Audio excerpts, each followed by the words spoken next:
Chapter 12:12. This time, the people from the Wang clan's blacksmith shop panicked. They had stocked up on these things long ago, waiting for the autumn planting season to earn a large sum of money. However, they did not know why the owner of the shop suddenly stopped them from selling. They were already feeling guilty and had no choice. Moreover, they were discovered by the commoners after the commotion. Although it was not to the extent of defying an imperial decree, it was not a big deal to be locked up in jail for a few days. The middle-aged shopkeeper was an understanding person. Seeing that Yazi was young, he hurriedly came forward and said, "Sir, may I have a word with you?" Yazi saw this and asked, "What's the matter?" The middle-aged shopkeeper looked around, gritted his teeth, and handed over a stack of banknotes from his sleeve. He smiled like a blooming chrysanthemum and said, "This is a little token of my appreciation. Could you please pretend that you didn't see anything?" "Didn't see anything?" Yazi smiled.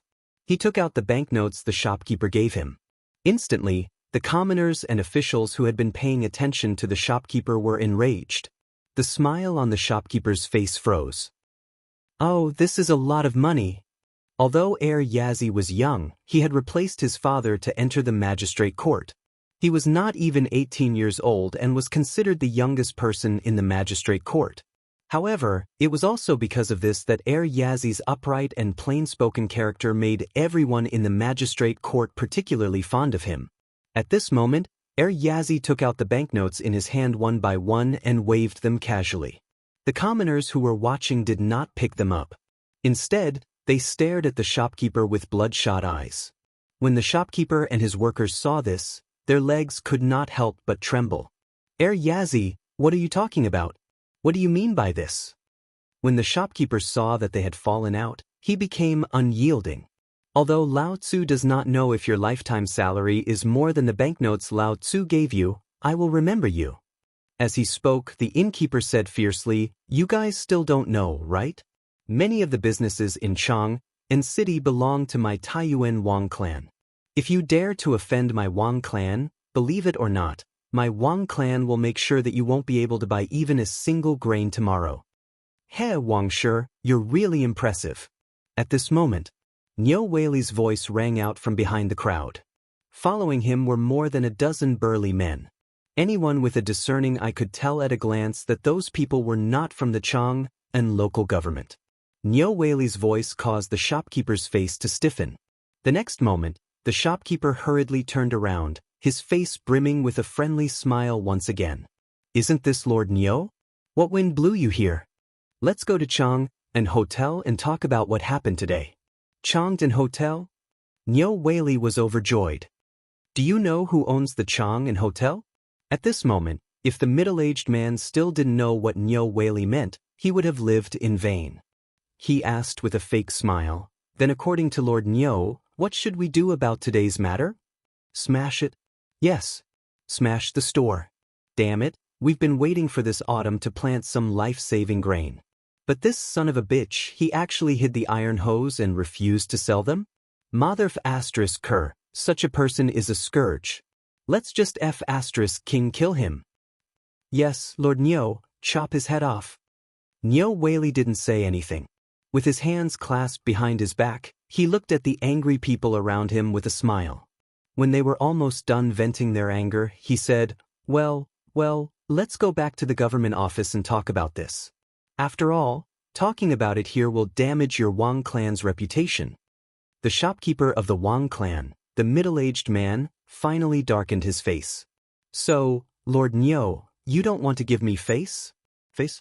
You still know about face?" Niu Weili sneered. "Let's not talk about the consequences of this matter." Niu Weili only needed to do things according to the rules. If it didn't involve his god of fortune, Zhang Feng, then everything would be fine. But now, Niu Weili could only mourn silently in his heart. "Brother, you're in trouble. You're in big trouble. Men, bring shopkeeper Wang and all the workers here back to the county yamen and close the blacksmith shop for the time being." "Yes." "Niu Weili, do you really want to go against my Wang clan?" This time, the shopkeeper of the Wang clan couldn't help but scold him. He was even cursing. Niu Weili didn't say anything. He even waved his hand to signal the angry Yamen runners and the people to not interfere. They watched as the shopkeeper pointed at his nose and scolded him as if they were watching a show. After a full hour, the dozen burly men behind Nyo Whaley couldn't listen to it anymore. They clenched their fists so tightly that they made cracking sounds. At this time, Nyo Whaley was alert. He looked at the shopkeeper and said with a smile, "Are you done scolding? Do you know the consequences of insulting the imperial court and ordering officials?" This time, the shopkeeper finally came to his senses. He took a few steps back cautiously. This time, he asked hesitantly, "It's nothing more than going to jail. Believe it or not, if Lao Tzu goes in today, you'll have to obediently ask Lao Tzu out in less than 2 hours." "Is that so?" The smile on Nyo Whaley's face disappeared instantly. "Men, this shopkeeper called Wang something insulted an imperial court official. Moreover, he insulted him on the street. Everyone here is a witness. According to the laws of the Tang dynasty, beat him to death." "Haha, Master Nyo, you don't need your Yamen runners to do this. Lao Tzu will do it." Yes. Let's do it. This son of a bitch will tear him apart alive. Beat him to death." Chapter 12:13. The group of burly men behind Nyo Whaley finally grabbed the burly man in the crowd and slipped away. The burly man was none other than Zheng Tufu from Tonghui Lane. There was nothing much to do on the mountain today, and the feed factory that he was in charge of was on the right track. He had also sold dozens of piglets, but the few acres of land at home were still crying piteously for food. If it were not for the fierce woman at home twisting his ear and dragging him back to Chang'an, he would not have been willing to come back. After all, who did not want to be a boss? Now they wanted him to kill pigs? Forget it, please. Who would do such a heartless thing as a last resort? It was all thanks to Zhang Feng who pointed him in the right direction that this family was finally able to live a prosperous life. Although Zheng Tufu and his son did not know how to do business, they still had Ma Zhou, that brat, with them. Although that kid had been following Zhang Feng for a long time, after all, they had been together for a long time. He was still a loyal friend. Every few days he would come back to help Zhang Feng. At the same time, Zhang Feng would report on the feed factory and the situation of the pigs. Zheng Tufu was originally in a good mood. He was even thinking about going to Chang'an City to bring his wife and children to find a wife for his son and buy a property. At the same time, he would buy some farming tools and replant the wasteland at home. But he did not know. He actually heard about this. And it was about Zhang Feng. Zheng Tufu felt that the sky had fallen. What was this? This was simply targeting Feng Zi. Although Zheng Tufu and his family came early last night during the Mid-Autumn Festival, they didn't see Feng Zi's face. They wanted to go to Feng Zi's mansion, but when they saw their ragged clothes, they gave up in the end. He had heard from the neighbors that the Wang clan's blacksmith shop in Chang'an City should have iron. After all, who in Tonghui Lane did not know that there was a shortage of iron on the mountain? Plus, it was autumn now. Who did not lack iron? But this damned group of people. How could they get the iron stuck? He also knew about the iron and the importance of iron to the people on the mountain. Once there was a problem, it would be a big problem. At this time, the dozen or so men were selected from the army by Yu Qigong, as well as Gao Can and the others on the mountain. The purpose of these people was to hide by Nyo Whaley's side. Investigate this matter.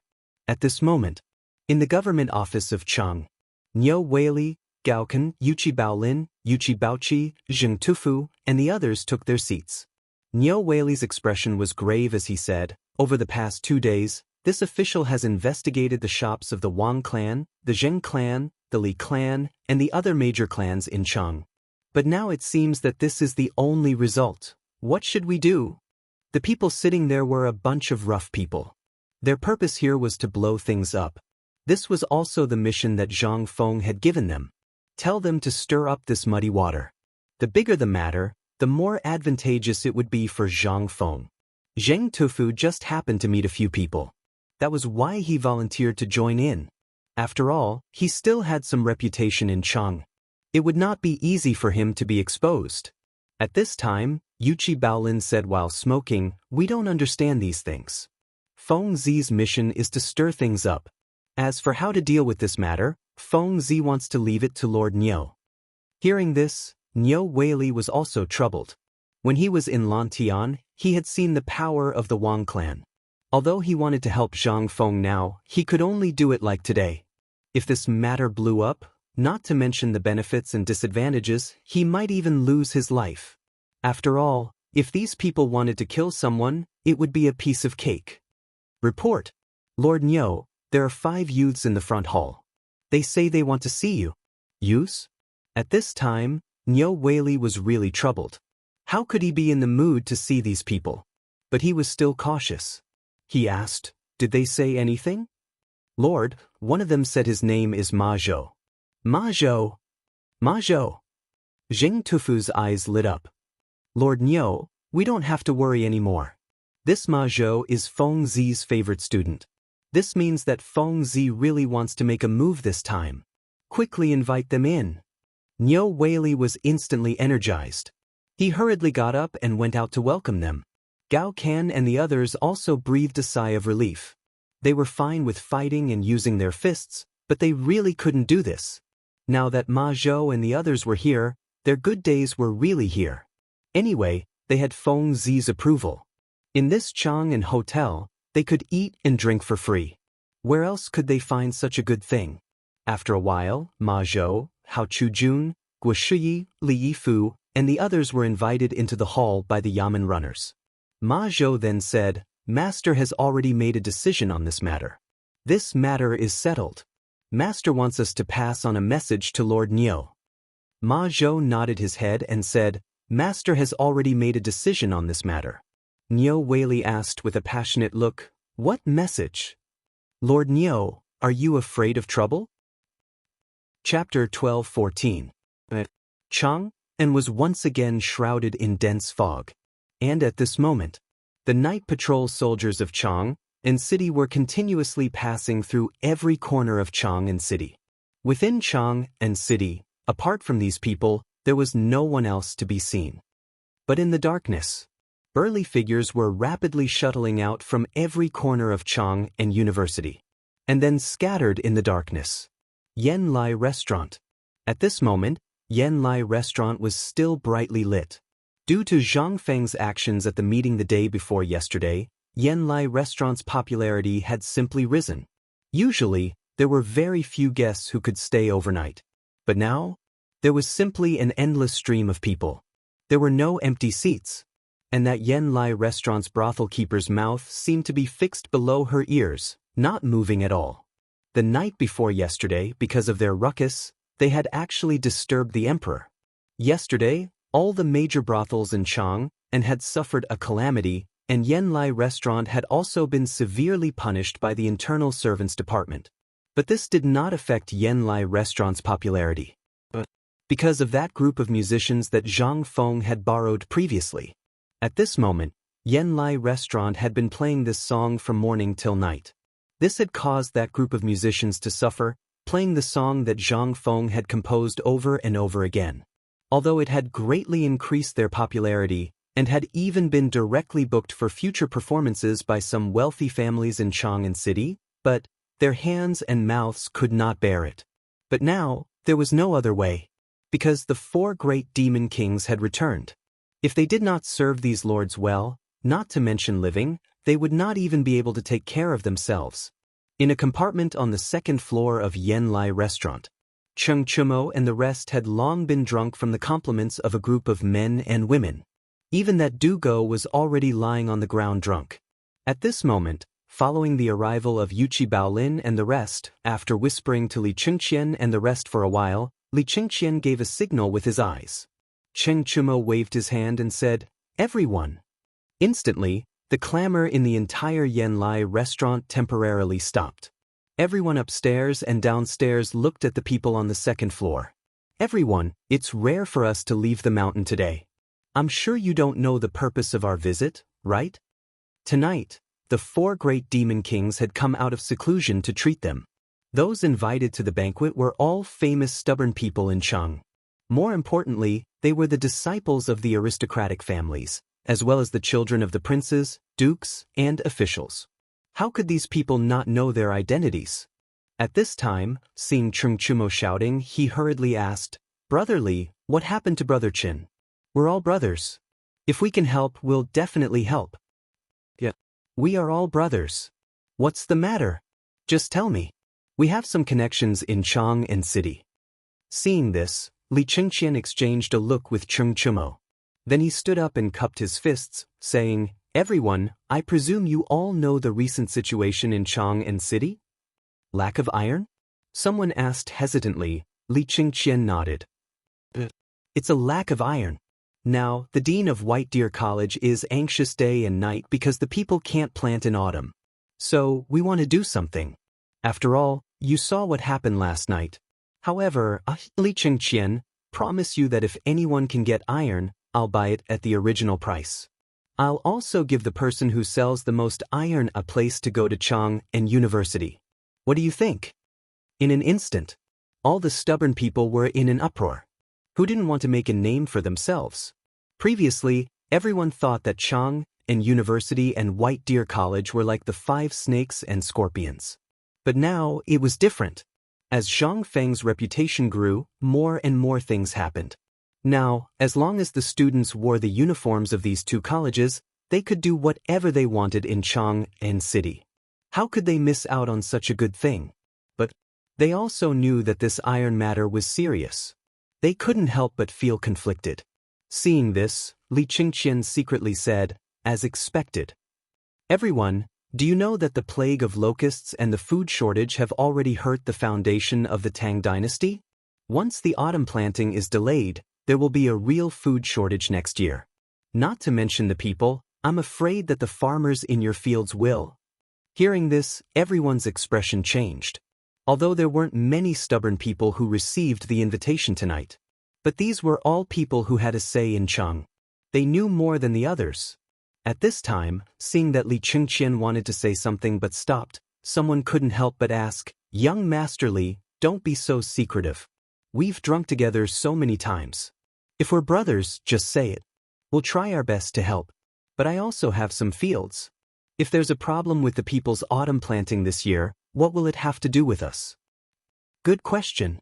Li Chengqian sighed heavily and said, "Master Yuan Tianggang, you should be familiar with him, right?" Hearing this, everyone's expression changed. Li Chengqian said again, "The night before yesterday, the dean of White Deer College and Master Yuan performed a ritual in the mansion to sense the heaven. This year's plague of locusts is just a test. There will be a more serious plague of locusts next year. Now, I don't need to say anything, right? What? There will be a plague of locusts." Chapter 12:15. Li Chengqian saw the sudden change in everyone's expressions. He couldn't help but feel particularly comfortable. All of them knew about this. Especially since Zhang Feng had said before that this year's locust plague was nothing, but next year's locust plague would be the real horror. They asked Zhang Feng why. He directly picked up the hoe and dug a few rakes in the field. Looking at the densely packed eggs, everyone was terrified. Damn it. If it was so serious this year, then wouldn't it be over next year? But what Zhang Feng didn't tell them was, under his medicine, if these eggs were led into the water source of the field during autumn planting, most of the eggs would be indirectly killed. These things were all for later. It was Li Shimin's serious warning not to spread it out. After all, once this matter was leaked out, it would cause chaos in the world. The reason why Li Chengqian said all this at this time was that he had been taught by Zhang Feng. He also didn't understand why Zhang Feng ordered this matter to be blown out of proportion as soon as he came up the mountain. He also didn't know what the consequences would be if this matter was spread out. But Li Chengqian still decided to do as Zhang Feng said. At this time, Li Chengqian's words were meaningful. And among these stubborn people, there were also some thoughtful people who silently pondered some rumors they heard a few days ago when they were farming, and what the recent prosperity of the fried locust eggs meant. Li Chengqian picked up a crispy fried locust on the table and threw it into his mouth, chewing it until everyone's hair stood on end. And Li Chengqian wasn't in a hurry. He slowly tasted the fried locust while tasting the white wine he brought. It was very pleasant. However, he was able to endure it, but not everyone was able to do the same. Li Chengqian, Chungchumo, and the others also minded their own business and ate and drank. At this time, a stubborn person hurriedly went up to the second floor, bowed, and said, "Young Master Li, what you just said, is it true? Is it true?" Li Qingqian knocked on the plate and asked in return, "Then look at the things on this plate. Why did they appear before the locust plague appeared and now appear again? Didn't you go to your field to dig them up?" With this question, the young man's expression turned even uglier. His family's situation had already been discovered long ago. Furthermore, his family was not as well off as these people. It was only because the young master of Minister Zhou of the Chamberlain of Dependencies had some connections that he was able to sneak into this circle. His family only had a few hundred mu of land and some small businesses. They were a true merchant family. He also relied on his stubborn identity to mingle in this circle and find out some useful information. Or he could have some business dealings with them and get some help. Now that he heard Li Qingqian say so, how could he still hold back? Once the locust plague broke out again, his family's little bit of wealth would be gone. "Young Master Li, may I trouble you to tell me what to do with the locusts?" When Li Qingqian heard that, he smiled slightly and said, "About the locusts, my dean is compassionate and trying to think of a solution. After all, you all know that the locust plague this time is all thanks to my dean." However, he also said that the autumn planting this time is the key. If there is a lack of crops at the beginning of spring next year, then in the second half of next year, the autumn planting this time is the key to whether we can safely survive the locust plague next year. After all, the dean once said that if everyone picks up firewood, the fire will be stronger. Once you only care about protecting yourselves, then... Moreover, the food shortage this time, coupled with the fact that the people can't plant, when the news of the locust plague spreads, I think those angry people have seen what happened in Chang and in the past 2 days. When the time comes, do you think you can protect yourselves? This time, all the stubborn people's faces suddenly changed. In the past few days, the crazy people, because they couldn't buy iron and couldn't carry out the autumn planting, had already broken out in Chang. Today, everyone had heard that the shopkeeper of the Wang clan's blacksmith shop in Chang and city was beaten to death. The Wang clan. That's the Wang clan of Taiwan. He was beaten to death by angry people. Even their clan leader and the emperor couldn't do anything about it. At this time, when everyone saw that, how could they dare to have any thoughts? They hurriedly asked, "Then may I ask young Master Li, what should we do about this matter?" Seeing that, Li Qingqian looked at Chungchumo and the others and said with a smile, "It's very simple. After all, the people just want to have a bite to eat, and grain is their foundation. The grain that you grow and your industries will eventually fall into the hands of the people. If the people are hit by a disaster, do you think you can avoid it? Therefore, this young master has come this time because we are all brothers. I would like to give everyone a piece of advice. That is, if you have iron in your hands, and if you have iron that you are not using, sell it to the people. Not only can you win a good reputation, but you can also let the people remember your name. Even if the people are really hit by a disaster, for the sake of your face today, the people won't touch you, and your industries will definitely sell better." Our dean said that everyone should paddle a big boat. Now, do you understand the meaning of this boat? Chapter 12:16. Li Qingqian's words sounded awkward and official. After all, this was his first time doing something like this. In the past, he had always been envious of Zhang Feng's bragging. Now that he was personally involved, however, he realized that it was not that easy to brag about it. At this time, after the matter was settled, Li Qingqian and the others hurried back to the room. After sending the girl away, they gathered together again. After exchanging glances with each other, the few of them burst into a burst of comfortable laughter. "Damn, it feels so good to brag. No wonder Feng Zi likes to nag," Zhang Sun said, smacking his lips. Li Qingqian waved his hand. His expression became serious. "This is a big net that Feng Zi has set. Our purpose here is to mess up this matter. Only by messing things up can we buy time for the people who are looking for the mine." When everyone heard that, their expressions gradually became serious. Zhang Feng was really angry this time. He had sent all the people who could be sent out to stir up trouble. Ma Zhou, Hao Chujun, and the others were sent to investigate the real situation in Chang'an City. Yuchi Baolin and the others were mainly there to stir up trouble. Once they found out about the properties of the people of the 5 families and 7 clans, they would do everything they could. And their main purpose was to spread rumors. Although this seemed simple, the degree of danger in every step was obvious. However, this was all to buy time for the people who were looking for the mine. In other words, they were diverting the trouble. Let the people of the 5 families and 7 clans be busy dealing with the mess in Chang and city and have no time to deal with the matter of Mount Longsho. Alright, next, let's discuss what to do tomorrow morning. It's best to spread the news by night. At the morning market tomorrow, everyone will hear that the people of the 5 families and 7 clans are deliberately holding back the iron mines. Next, it's up to them. At this time, Dugo was lying on the table dizzily. He rubbed his head and asked, "What if these people don't know how to do it?" "Don't know how to do it?" Li Qingqian smiled coldly. Think about it. Think about it with Feng Zi's mind. Dugo thought about it and wanted to say something, but just as the words were about to come out of his mouth, his expression changed. "You're saying that if we make a big deal out of this, the 5 families and 7 clans, especially the people of the Wang clan, will temporarily close down their businesses in Chang. Naturally, the grain stores and so on will cause a temporary crisis?" Li Qingqian nodded and said with praise, "And according to Feng Zi, this is also why Feng Zi said that we embezzled the food. If the Wang clan thinks this way, then what about the others? Their businesses will also be affected. Once that happens, the people won't be able to buy food. Think about it." As he spoke, Li Qingqian crossed his legs and looked at the crowd, imitating Zhang Feng, and said, Taste it carefully. Tasting chicken?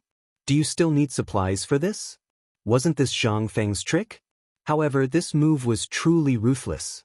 However, this also showed that Zhang Feng really wanted to compete with the people of the 5 families and 7 clans this time. If they couldn't settle the matter of the iron mine, Zhang Feng's plan, the garrison in Xianxia city, and the iron ship trade route would all be affected. The matter of the people was actually just incidental. However, if this matter wasn't resolved, it would really become a big problem. Zhang Feng was only making a big deal out of it and using the anger of the people to offset the threat of the 5 families and 7 clans. No matter how powerful the 5 families and 7 clans were, they couldn't go against the people of the world, right? However, Zhang Feng couldn't wait for the 5 families and 7 clans to go against the people of the world. At that time, as long as Li Qingqian and the others found the Lord Zhangsun and fanned the ghost fire, the Lord Zhangsun would definitely tell the emperor. How could the emperor not know about such a big thing happening in Chang'an? Moreover, he had long wanted to deal with this group of people. When the time came, the emperor only needed to use the slogan of pleading for the people of the world, and the 5 families and 7 clans would be in danger. This was Zhang Feng's plan under the circumstances that he didn't know the identities of Li Qingqian, Lao Li, and the others. However, this was different for Li Qingqian. He wanted to take all the credit for himself. After all, he was the crown prince. He had been on the throne for so many years, but he hadn't made any outstanding achievements. If this matter was done well, then the achievement of eliminating the 5 families and 7 clans, as well as Guanlong, which were 2 huge mountains on the back of the Tang dynasty, would be enough to be praised by future generations. At the thought of this, Li Qingqian's heart became eager again. He was completely unaware that everything they were doing at this time was already within the scope of Li Shimin's surveillance. In the bedchamber of the Taiji Palace, little Gizi was like a butterfly, going in and out of Li Shimin's bedchamber every once in a while. At this time, Li Shimin was standing on the attic of the 3rd floor of the bedchamber, looking down at Chang, and city hidden in the fog. His eyes were slightly narrowed, and no one knew what he was thinking. Your Majesty, at this time, Hao Chu-jun and the others have already settled down in the tavern, but Yuchi Baolin has also come out of the Crown Prince's room in Swallow Descent Restaurant. Li Shimin frowned. Investigate again. By the way, is there any movement from the 5 families and 7 clans tonight? Little Gizi heard and said, there is no movement for the time being, but the Wang clan's people seem to have closed down most of the industries in Chang. Li Shimin heard this. Only then did he nod and smile. It seems that Feng Zi's plan is working. Send a message to the people looking for the mines to speed up. As you wish. Chapter 12:17. Niu Jinda had a very comfortable life these 2 days. Although he went up the mountain to look for minerals, the things that had been suppressed some time ago disappeared after he killed 2 big wild boars with his bare hands. Eating roasted wild boar meat and drinking white wine, his life was even more comfortable than in the mansion. But the only thing that was not comfortable was that the ore had not been found yet. Mount Longsho was too big. Damn it, Zhang Feng did not tell him clearly where to find it. After leaving Jinyao sect on the first day, he basically arrived at the boundary of Mount Longsho. But after more than a day of searching, not to mention the ore. In addition to the yellow soil, there were only the lush trees that grew crazily. This made Niu Jinda more irritable. There was only a little more than a day left before the opening day of Zhang Feng Academy. Moreover, Xing Yaojin acted as Yuqigong, and even the emperor sent people everywhere to look for it. How could he not be anxious? Mount Longsho was big, but with so many people and he heard that the people of the Wang clan were also looking for it, Mount Longsho was only so big. Originally, he was also a person who was used to living in the wild, and he knew better than anyone the principle of not entering the forest late at night. But tonight, Niu Jinda had long forgotten this matter behind his ears. After all, at this time, if he could find the iron or earlier, not only could he repay Zhang Feng for saving his life, but also he could show off in front of everyone. How could this not make him anxious? At this time, Niu Jinda ate a large pile of barbecued meat and fell asleep in a drunken stupor. But at this time, there was a disturbance in the camp, which made Niu Jinda raise his heavy eyelids and roar with some anger. "What are you doing in the middle of the night? Dezhuang, come over here." In Niu Jinda's angry roar, a group of people came over with something in their hands, trembling with fear. Niu Jinda was still lying on the ground, staring at them and asked, "What were you doing just now?" "Master, we've discovered something strange." As he spoke, the burly man named Dezhuang hesitantly handed over a handful of white stones to Niu Jinda. Although it was called a stone, its texture was soft, just like the smell of old yeast. Niu Jinda's interest was piqued. "What is this?" "I don't know. Ergo dug it out from under the grass when he was taking a dump." Dezhuang told the whole story honestly. Niu Jinda's interest was piqued. Holding a torch, he carefully identified the stone before hurriedly asking someone to bring him to the place where he found it. He had been in charge of escorting iron ores up the mountain and had seen iron ores before. They were similar to this thing. The color was the same, but the smell was a little stronger. Niu Jinda walked closer to take a look. Under the illumination of the torch, the ground under their feet was already white. Moreover, the vegetation in this place was even more lush. Even at this time, there was an indescribable smell. Niu Jinda could not remain calm. He drew a big knife from his waist and slashed at the ground. In an instant, a large piece of stone that was the same as the one in his hand was revealed.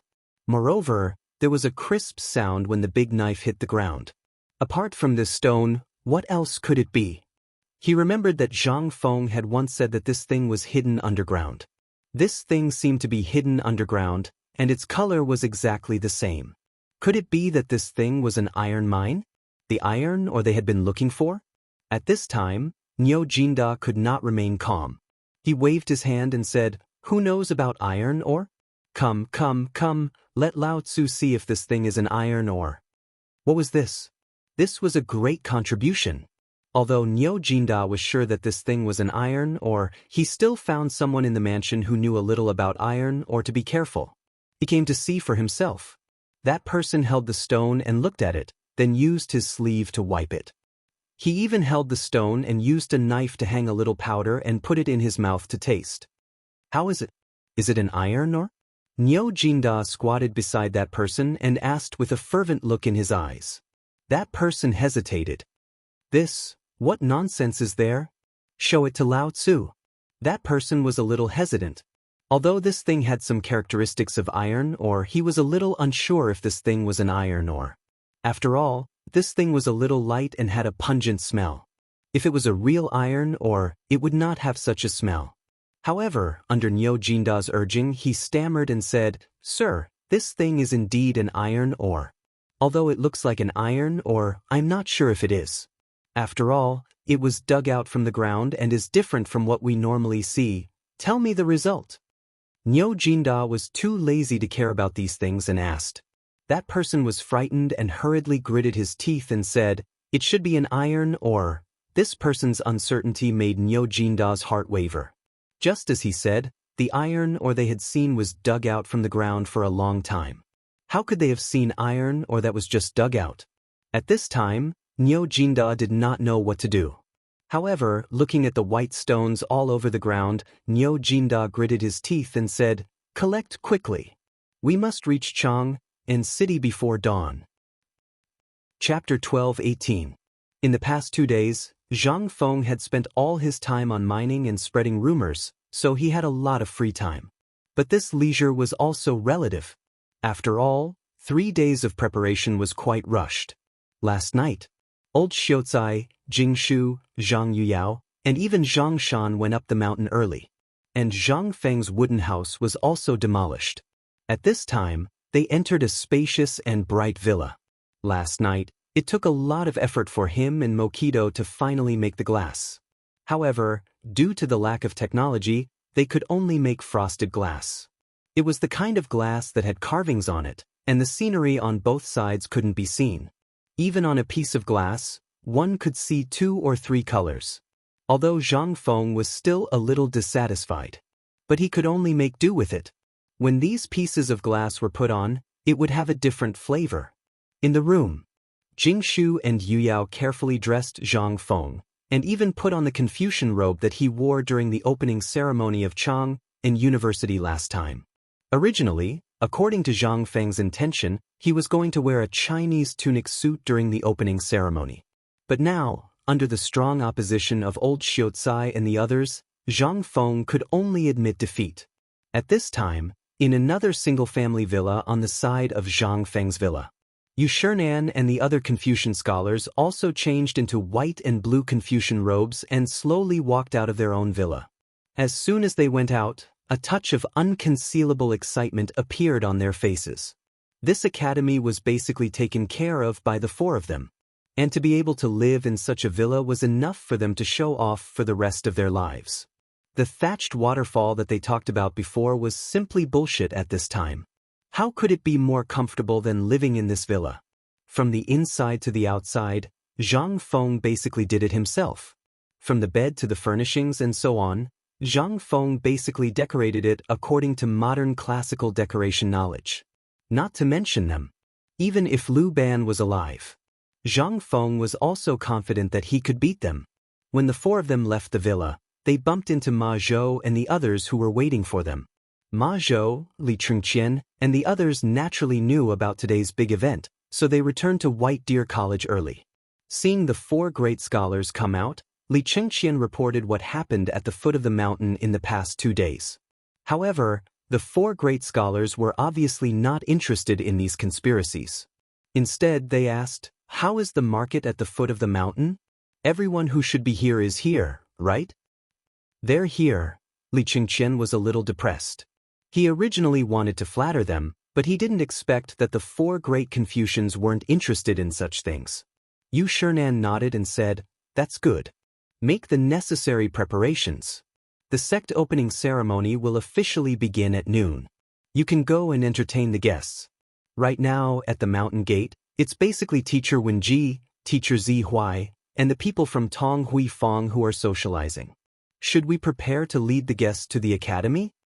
Yu Shernan didn't want to say anything at first. However, seeing that Li Chengqian actually said something like that, he couldn't help but say meaningfully, "Do as you see fit. Just don't affect the plan." "Yes." Li Chengqian and the others hurriedly left. At this moment, Ouyang Sun couldn't help but look at Li Chengqian's back and say, "Is there something wrong with this kid?" "You noticed it too?" Yu Shernan asked. Ouyang Sun nodded. "I don't know what's wrong with this kid recently. He's a little impatient when it comes to doing things or his homework. This isn't good. Should we tell Fengzi?" After all, Li Chengqian was the crown prince. Moreover, the things he learned were basically the sum of everyone's knowledge. Most importantly, under Zhang Feng's teaching method that treated everyone equally, Li Chengqian obviously didn't have any advantages. It would be strange if he wasn't anxious. They looked at Li Chengqian's back and thought for a moment. Then they shook their heads and said, "Let's go eat first. We still have a big show later." "I really envy that brat Zhang Feng. I wonder if he's awake now." They chatted and laughed as they walked towards the dining hall. On the other side, Qian Wanli was tirelessly leading the students of the academy around Shao Mountain. They shouted the slogan, 1, 2, 1, and ran in an orderly manner. When the orderly shouts reached the mountain gate, the people in the market at the foot of the mountain couldn't help but look sideways. Everyone already knew the teaching method of White Deer College. They knew it and even learned the morning exercises. However, when they saw the thousands of youths dressed in white and blue with the words, "White Deer," embroidered on their chests, it still gave them the illusion of a magnificent army with thousands of men and horses. At this moment, there wasn't a single peddler in the market. As early as yesterday, everyone had cooperated with the students in the mountain to clean up the square. They had even set up 3 rows of tables and benches on the straight cement and rubber road, extending from the mouth of the canyon to the front of the statue at the mountain gate. All the customers sitting on the benches, regardless of whether they were students of Chang'an University, Imperial College, Hongwen-Guan, the Emperor's Edict, or the Confucian scholars of Chang, and all stood up and looked enviously at the orderly team that slowly bypassed the food factory at the mountain gate and jogged up the mountain from the mountain gate. At this moment, the ones who were the most excited were those who had sent their children to the White Deer Institute. At this moment, when they saw their own children in the group of mighty runners, they excitedly waved their hands and shouted the names of their children. They were afraid that the people around them wouldn't know, so they pulled the crowd and pointed out who their children were. However, there was one person among them who was excited and also a little annoyed. This person was Qian Tong. Chapter 12:19. Get out of the way, get out of the way. Get out of the way. Minister of Works Li Shaogong, Lord Li has arrived. At this moment, along with the clamor from afar, everyone suddenly heard that a heavyweight, Li Shaogong, had arrived. Who was Li Shaogong? He was the prince. He represented the imperial family. If he could come, did that mean that the emperor would come as well? At this moment, everyone unconsciously opened up a path. They saw Li Shaogong in a purple official's robe, Duke Chun beside him, and Li Shimin and Li Yuan following closely behind them. The old village chief didn't know what position Li Shaogong held at first, thinking that he was one of the heads of the Ministry of Works. However, under the whispers of the old scholar and the others, he learned of Li Shaogong's identity and the identity of Duke Chun following him. Only then did he lean on his walking stick and greet them with a face full of smiles. Ayaya, this old man greets the prince, greets Duke Chen. This is Zhang Feng's housekeeper, as well as the person in charge of White Deer College. Someone who knew the old village chief's identity hurriedly introduced him to Li Shaogong. Hearing this, Li Shaogong raised his eyelids and glanced at the old village chief. He cupped his hands and said, "I've long heard that Zhang Feng has a virtuous wife on the mountain. So it's you, old sir?" The old village chief was so excited. What was this? This was Prince Li Shaogong. That identity, that position, the old village chief was so excited that he almost couldn't breathe. However, Li Shaogong was just being polite. Then, he cupped his hands towards the old scholar in a scholarly robe and said with emotion, "Brother Zihuai, we haven't seen each other for many years. The old man wanted to have a chat with you last time on the flower boat. Brother Shaogong, once Fengzi's matter is settled, the old man will definitely come in person." "Ah, good. After the two of them talked for a while, they didn't dare to be careless. After all, both the emperor and the retired emperor were present. Although they were now in disguise, they couldn't be careless. "Lao Li, you're here? Please come up the mountain." The old elementary scholar hurriedly bowed. This time, everyone was in an uproar. When it came to Imperial Prince Li Shaogong, he only cupped his fists. But to a merchant, how could he? "You guys don't know, right? I've heard that Lao Li has a great background. White Deer College was basically funded by Lao Li." At this moment, a person who knew a little bit of the ropes began to boast complacently. In an instant, everyone understood Li Shimin's identity. Seeing this, that person stood up complacently again and said, "You guys probably don't know who that old man is. He's the honorary vice dean of White Deer College.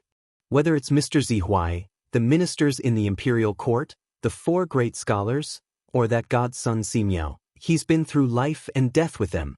What? Everyone was shocked. He couldn't help but sigh. "I've heard that godly Dr. Sun Simiao hasn't gone down since he went up Shao Mountain. Now that I think about it, it's true, but I heard that this is the medical course of White Deer Academy. For example, that rumor from before said that Dean Zhang personally reattached a severed leg, and even the bones were exposed. I've heard of this too. What's so strange about it? In the past, this blood exchange was just a legend. But if you guys went to the Mid-Autumn Poetry Meet, you should know that Mr. Yushan vomited blood and fainted. After President Zhang patted, pinched, and rubbed him, he woke up. Isn't it magical? This, everyone listened as if it was a miracle.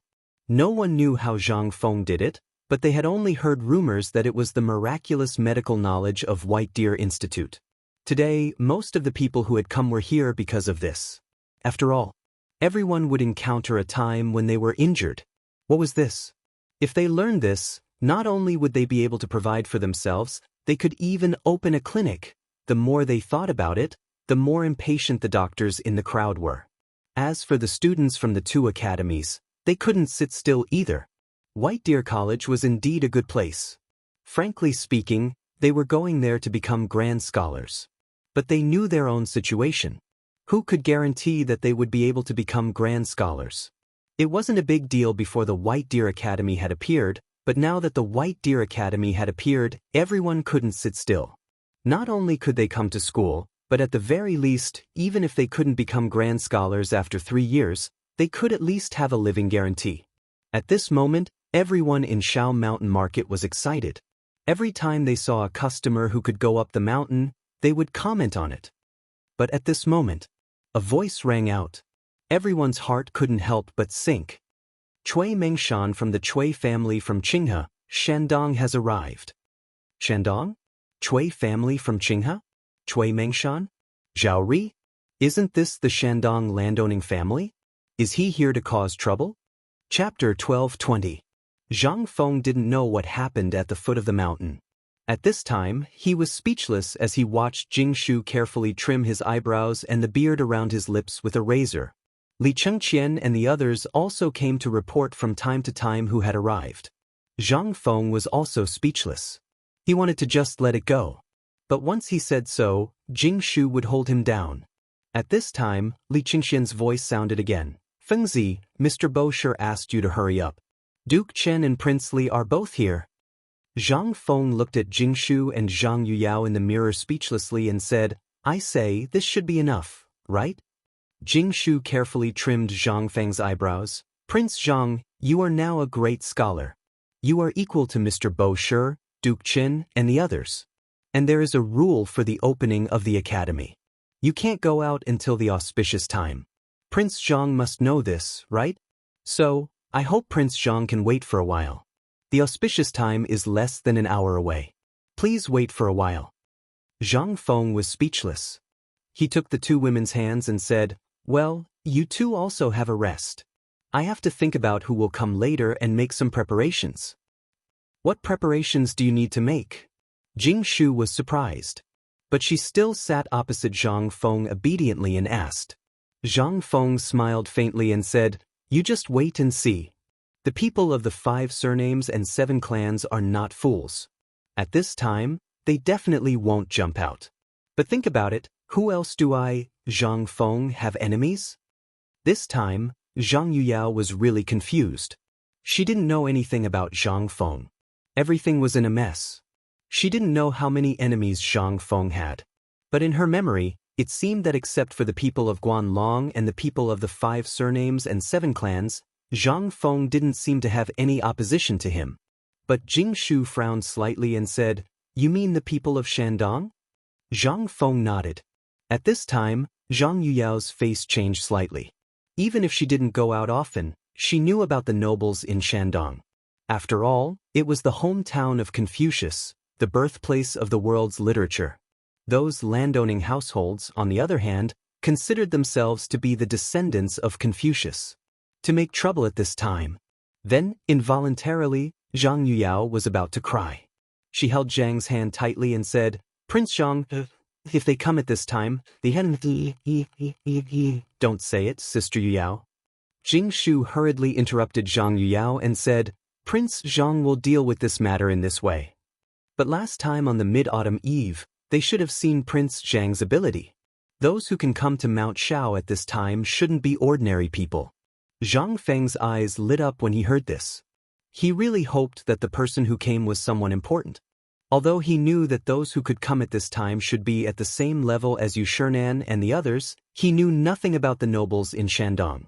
At this time, Jing Shu asked, "Jing Shu, how many people from Shandong can come?" The nobles in Shandong are mainly divided into the Heqing Chui clan, the Lanling Shao clan, the Langyawang clan, and the Langya clan. But among these 4 clans, there are 13 officials who are above the 3rd rank in the imperial court, not to mention other official positions and the political connections they control. Zhang Feng's heart sank when he heard this. Zhang Feng really knew little about the nobles in Shandong. He only knew that the nobles in Shandong were a group of idiots who only knew about the things and jumped out to make trouble for Li Shimin.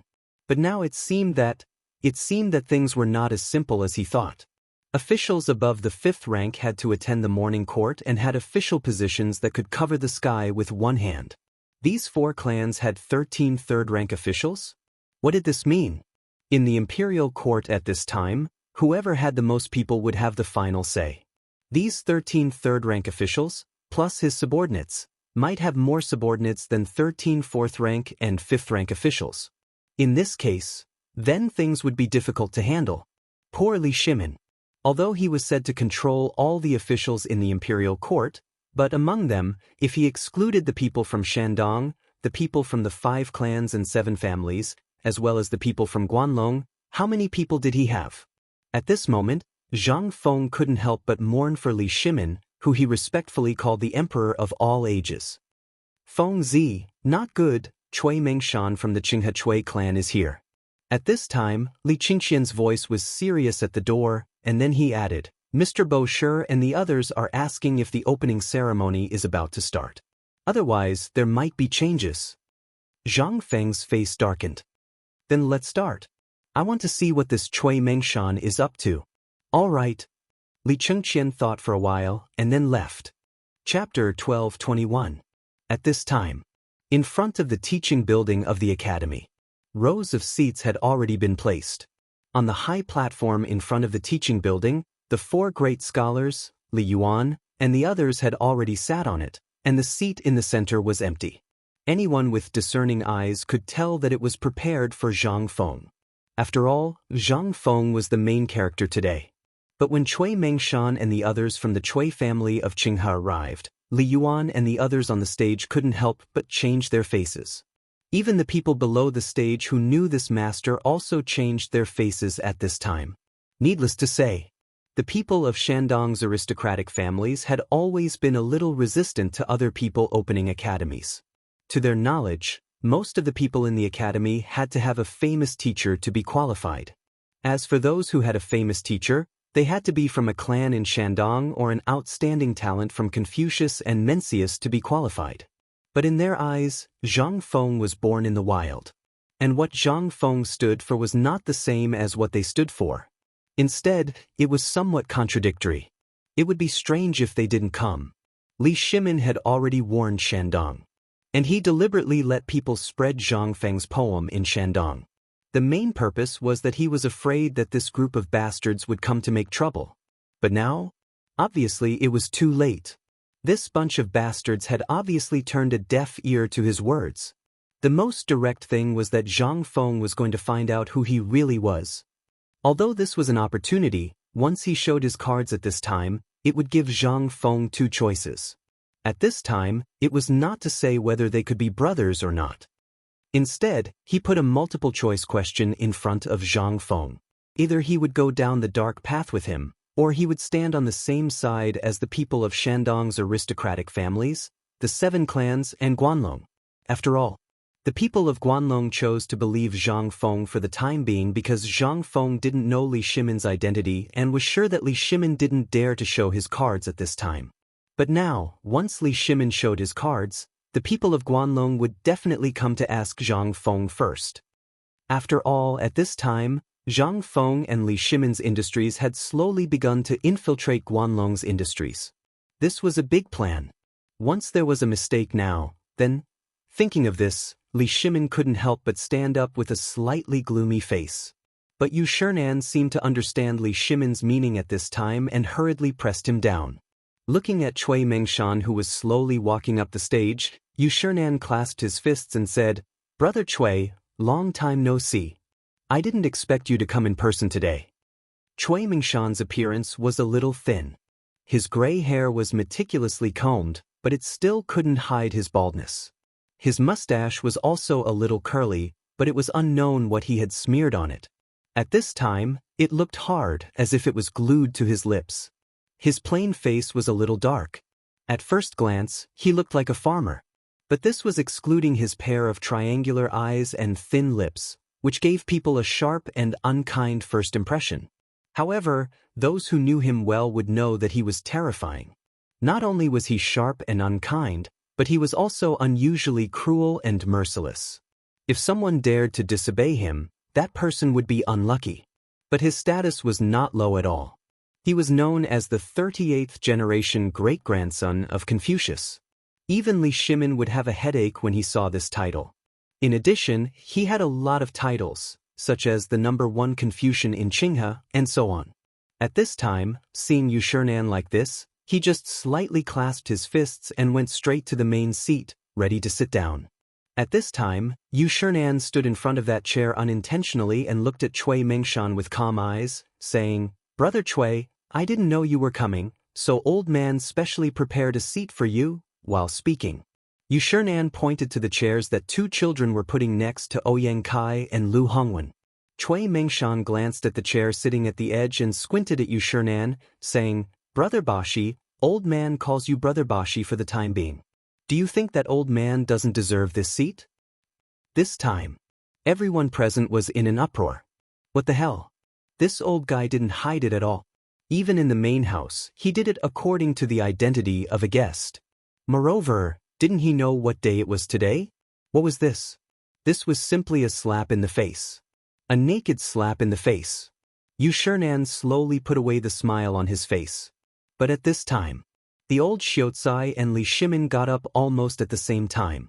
They were sitting on the right side of the main seat, close to Li Yuan and Li Shimin. At this time, the two got up and were just seen by Cui Mengshan. Cui Mengshan said with a fake smile, "Oh, isn't this Brother Zihuai who has been hiding with his tail between his legs for many years? What, you also want to stop old man?" He didn't even look at Li Gang. Li Shimin heard this and couldn't help but have a murderous look in his eyes.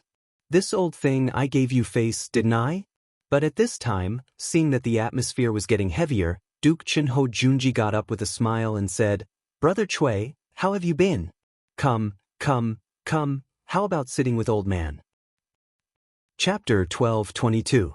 Originally, Cui Mengshan glanced at Ho Junji and wanted to say something harsh. But he inadvertently saw Li Shimin's eyes. He couldn't help but be slightly cautious. This gaze, although Li Shimin and Li Yuan had put on makeup at this moment, the majesty in their eyes that was above everyone still existed. This was a feeling that might not seem like much to others. But to the people on the stage, it was an existence that could reach heaven with a single thought. Only now did Cui Mengshan remember what his clansmen had said on the way here. White Deer College was said to be managed by His Highness the Crown Prince and that Zhang Feng was just an errand boy supporting the facade. But this was just to fool the outsiders. How many tricks had Zhang Feng come up with in this period of time? At this time, if anyone still believed this, they would be a true fool. As for the matter of the retired emperor being the honorary vice principal, that was even more impossible. Given the retired emperor's temper, if he came up with such a thing, wouldn't the entire world know about it? Why would he be so secretive? Thus, Cui Mengshan didn't believe it before coming, even snorting in disdain. But now, after seeing Li Shimin's eyes, He hurriedly rubbed his eyes and looked at the old man sitting next to him. The sense of danger in his heart grew stronger and stronger. Could it be the emperor and the retired emperor? But that wasn't right. If it was the emperor and the retired emperor, how could they not step forward after he had said such harsh words?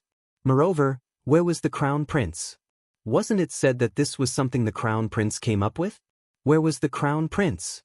This feeling only lasted for a moment.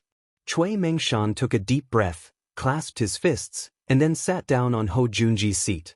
Ho Junji chuckled, but no one knew what he was laughing about.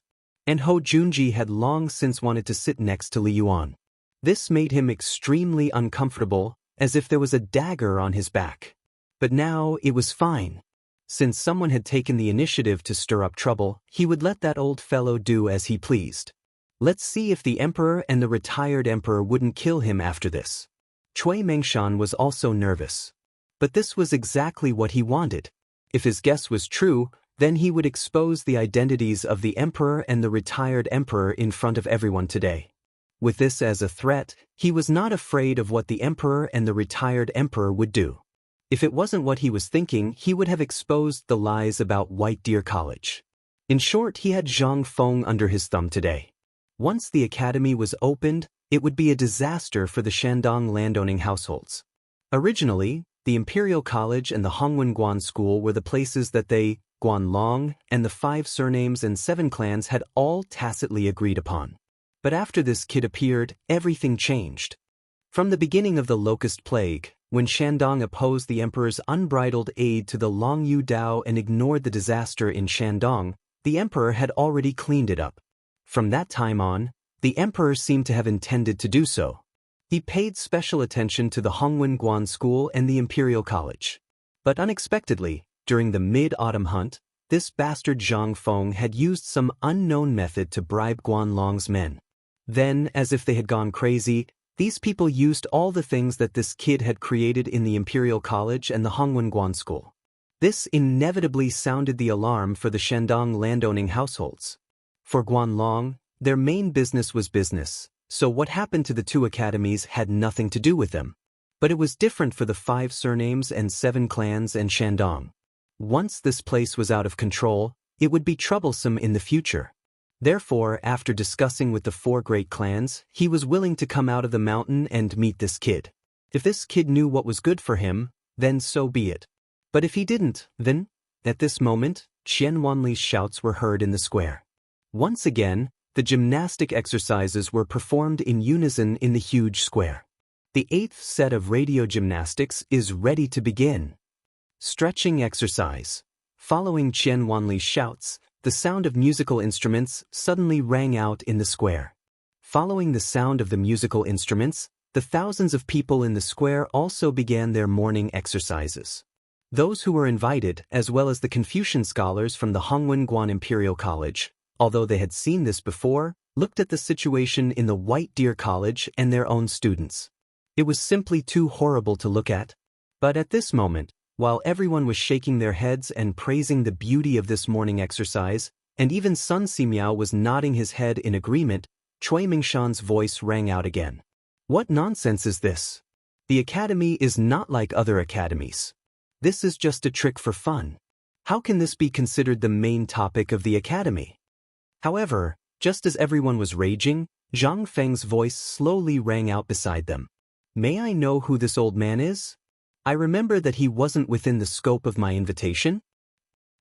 Chapter 12:23. Fengzi. The President Zhang. Brother He Xian. At this time, everyone noticed the arrival of Zhang Feng. At this time, Zhang Feng was dressed in a white Confucian robe. Under the white jade ancient character hairband, his hair fluttered slightly in the wind. On his handsome cheeks, at this time, under this outfit, he looked even more ethereal. Without waiting for Zhang Feng to speak, Li Yuan and others greeted Zhang Feng first, as if Cui Mengshan did not exist at all. "Ah, kid, why are you only here now? Old man is still waiting to see your dance at the Mid-Autumn Festival last time." Zhang Feng cupped his fists at Li Yuan and smiled bitterly.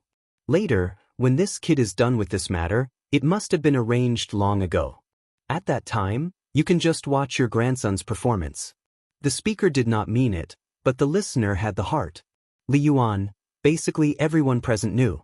Although he hid his identity and even dressed up at this time, he could not help but be a little shocked when he heard this.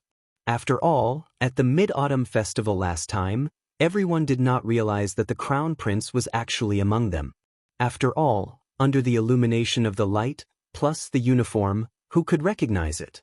But now it was different. It was broad daylight. And Zhang Feng said it out loud. In an instant, several people's faces changed slightly. Li Yuan heard the words and twitched the corner of his mouth. He always felt that Zhang Feng was scolding him, but he had no evidence, so he could only laugh and then sit down. At this time, Zhang Feng carefully looked at this Cui Mengshan. Cui Mengshan was also carefully looking at Zhang Feng. Seeing that Zhang Feng was looking at him at this time, he said leisurely, "You are Zhang Feng?" "Yes, but old sir, who are you?" Hearing this, Cui Mengshan slightly narrowed his eyes and said, "Old man, Cui Mengshan of the Cui family of Qinghe." "Cui family?" Zhang Feng pretended to be surprised and looked at Yu Shinan and said, "Teacher, is this Cui family very famous?" Hiss. At this moment, someone below the stage couldn't help but gasp. "My good girl. Is he famous? Holy shit. How did this brat ask that? Wasn't this a slap to his face?" Even Li Shimin and Li Yuan, as well as the old scholar and the others, wanted to see what exactly Zhang Feng wanted to do. "Ahem, Zhang Feng, this is Mr. Cui Mengshan, a great scholar from the Cui clan of Qinghe from Shandong province. This time, he should be here to discuss some academic problems with you. Since you're a guest, why don't you two find a place to discuss Taoism later? Right now, the auspicious time has already arrived. If we delay the auspicious time, it won't be good." Yu Shinan looked at the sun in the sky and hurriedly stepped forward to stop the fight. If this was allowed to develop, who knows what would happen today? Since the Cui family dared to come, they must have made sufficient preparations. Seeing this, Cui Mengshan also snorted coldly. Forget it. The first thing they wanted to do was to humiliate Confucius, who was an existence that no one dared to delay. At this time, although he was very angry, he could only suppress it. At this moment, not far away, Chu Suiliang slowly got up and stood in front of the statue of Confucius. He slowly placed the 3 sacrificial animals on the table and then said majestically and solemnly, "Open the altar. Students, return the salute." Hearing this, the more than 3,000 students standing in the square, as well as the people on the stage, respectfully tidied up their clothes and then respectfully walked toward the Confucius statue. Standing in front of the statue, everyone bowed 3 times in unison. At this time, Chu Suiliang waved his embroidered robe and said, "The ceremony is over. Rise." Zhang Feng, a Confucian disciple of Confucius, come forward. Salute. Zhang Feng was very disgusted with these vulgar salutes. But he had no choice. These were all necessary. And if these things were not done properly, he would directly offend all the students in the world. Zhang Feng did not dare to do so. This set of vulgar salutes took a full 2 hours. After 2 hours, Zhang Feng sat back in his original position in a daze.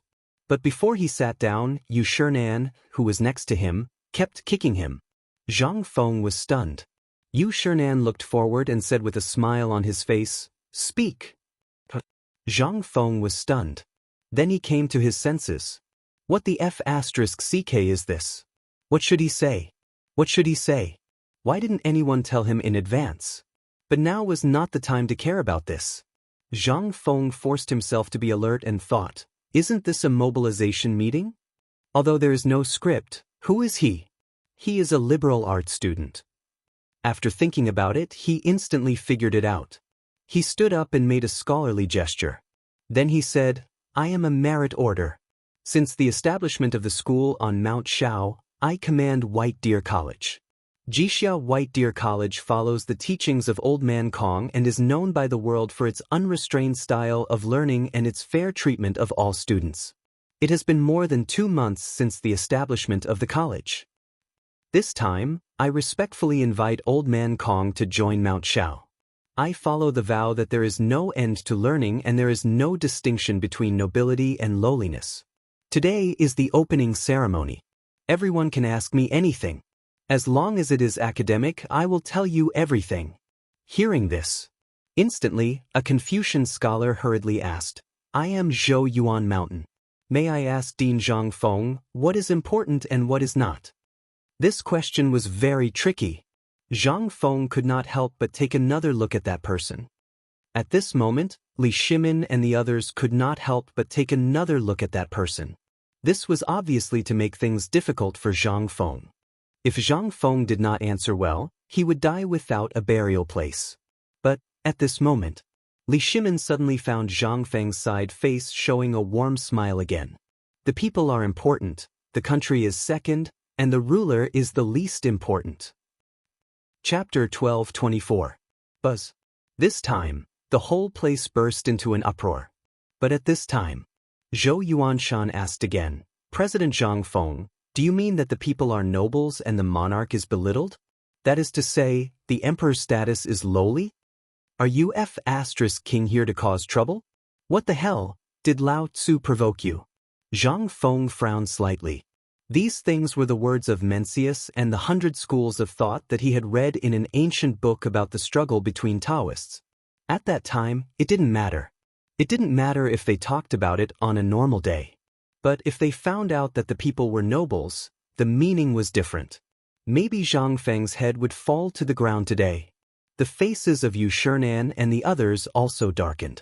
But Zhang Feng didn't think too much about it. Instead, he said with assurance, the so-called people are nobles and the monarch is not that the emperor's status is low. I wonder if this Confucian has ever been on a boat? Zhou Yuanshan nodded. Many times. Good, then I will ask again. May I ask if there is any difference between a boat and water? This boat and water, which one is more important? This time, Zhou Yuanshan couldn't help but be stunned. After thinking for a while, he said, the boat is heavy and the water is light. Zhang Feng asked again, how heavy is the boat? How light is the water? The boat is as heavy as 1,000 caddies, the water is as light as a feather. Good. Zhang Feng praised and said, it seems that you know. Then I will ask you again, between the monarch and the people, which one is more important? This time. Not to mention the person who asked the question. At this time, even Yu Shernan and the others were confused. Wasn't it obvious? However, only Li Shimin and Li Yuan couldn't help but look serious.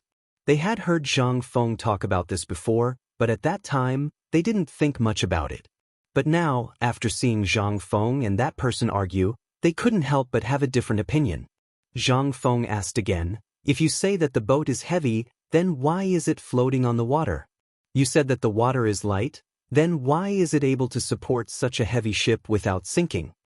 This time, all of the students present couldn't help but have a burning gaze.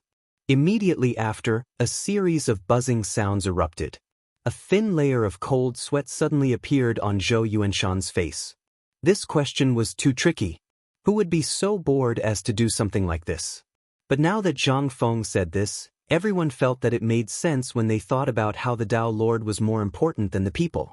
However, no one could understand the meaning behind it. For the first time, Cui Mingshan's face showed a dignified expression. This question was very profound, and even he couldn't figure it out. He turned around and saw that except for the old man next to him and the person whom he feared to be the emperor, everyone's face showed a thoughtful expression. However, when he looked at the two people whom he suspected to be the emperor and the retired emperor, their eyes were very serious. The old man seemed to notice his gaze and tilted his head to look at him. Cui Mingshan hurriedly turned his head away and didn't dare to look at him. After a while, Zhou Yuanshan couldn't help but hurriedly bow and say, Dean, please enlighten us. Good. You're worth teaching. Zhang Feng nodded and said, the so-called distinction between weight and weight lies in the human heart. If you think it's heavy, it's heavy. If you think it's light, it's light. Everything is there and doesn't move. But when you look at it, it will appear in your eyes. This is the so-called truth and I call it physics. Besides, the boat is equivalent to the emperor and the Tang dynasty. And the water can be regarded as the people, thousands of students, and thousands of soldiers guarding the border. Wow! In an instant, everyone couldn't help but burst into a roar. What was Zhang Feng talking about? This was the Great Way. But at this time, Zhang Feng said again, the meaning of this sentence is that the water can carry the boat and also sink it. Buzz. This time, even Yu Shernan, the old Xiucai, and the others were moved. Even Li Shimin stood up excitedly. These words, when he heard them before, felt a little familiar, but now, it seemed to make some sense. But now, after Zhang Feng explained it in detail from beginning to end, Li Shimin, Li Yuan, and even Yu Shernan and the others present also had a deeper understanding. This kid was talking about the importance of the people in a different way. He compared the people to the water and the country to the boat. The water can carry the boat and also sink it. This was such a simple truth. Why didn't they think about it before? Zhang Feng actually didn't mean to target anyone, nor did he have any idea to amaze the world with a single brilliant feat he knew so much. To be able to rack his brains and say it out, that was already the best he could do. Where would he have the time to study these things? Every day, this and that, he was so busy that he couldn't get away. At this time, he didn't care whether the people understood or not. It was best if they could be confused. Seeing that many people wanted to ask questions, Zhang Feng hurriedly waved his hand and said, I know that everyone has a lot to say, but this matter can only be understood and not explained in words. In fact, everyone has their own answer in their heart. What is the water? It is all things. What is the boat? It is also all things. So all things should have their own track. You can understand it by yourself. When everyone heard this, the corners of their mouths twitched. What kind of logic was this? They couldn't even ask? Chapter 12:25. However, at this moment, Cui Mengshan stood up and said, Old man has a question. Everyone's eyes lit up when they heard that. Zhang Feng was waiting for this old man to ask, so he made a gesture of invitation. Cui Mengshan asked, May I ask what is the key to the world that is plagued by endless wars? This was blatantly stirring up trouble. Wasn't he trying to set a trap for Lao Tzu by saying that the emperor was not benevolent? Li Shimin and the others' eyes also changed slightly. For a long time, the people in Shandong had thought that he was a soldier and did not have the temperament of a scholar. They even criticized some of the things he had promulgated. Now, he was going to say this in public? Did he really think that the emperor had no temper? However, at this moment, Zhang Feng's voice slowly sounded. Looking at the overall situation of the world, the Tang dynasty is the most peaceful and healthy. Although it has experienced ups and downs, it is still thriving. This is because the current emperor is benevolent and carries out Zhou rights. Looking at the world, the barbarians like Tubo and Tuyuhun Turks do not follow Zhou rights and do not carry out benevolent governance. They are the key to the country. Of these, the Turks are the most important. All of you should be well aware of the harm these countries have inflicted on the people living on the borders of the Great Tang over the years. His Majesty has been benevolent, and he has laid out the fields. The country is a sage monarch, a good minister, and a benevolent government. In a short time, he has quelled the plague of locusts and swept away the famine. Haha. Cui Mengshan laughed and said, The rise and fall of the country, President Zhang sends the new and the old to the emperor. This is really the rule of man. Zhang Feng sneered, Man rules by virtue. At least he is better than old man Cui's ruling by politics. Hearing this, Cui Mengshan was angry. One of the Buddha's sleeves swept his gaze around before glaring at Zhang Feng. This old man is telling you the truth. Techniques are the study of legalism, not politics. Zhang Feng also sneered. Old man, you want to fight with Lao Tzu? You're still too inexperienced. Such legalism is the study of troubled times. We follow the teachings of Confucius and Mencius. What we learn and ask is the way of governing the world with benevolence and righteousness. The so-called benevolent governance is what we are doing now. Generally speaking, our college's aspiration is to spread the concept of benevolent governance. This time, everyone was in an uproar. That makes sense. President Zhang's words are really amazing. Our Tang dynasty's policy of benevolence is the reason why we have such a prosperous era. Tubo, Zhenla, and Tuyuhun are willing to become vassal states of our Tang dynasty. Throughout the history of the Qin Emperor and the Han Emperor, only our emperor's benevolence can bring about such a peaceful era. Hearing the student's words, Cui Mingshan's expression changed again. Although he knew about these things, what did this have to do with Zhang Feng? Nonsense. Then, Cui Mingshan shouted angrily, "Nonsense! President Zhang's words are simply nonsense." Zhang Feng's face darkened. What this humble one said is reasonable. What I said is obvious to the common people of the world. Could it be that according to the words of your Shandong landowning clans, what this humble one said is wrong? Your Excellency has no reason to criticize it. Could it be that you think that what the students of the world see and hear is false? Are you saying that it's not as good as the Cui families? Or do you mean that whatever your Cui family says is the truth? Isn't this the truth?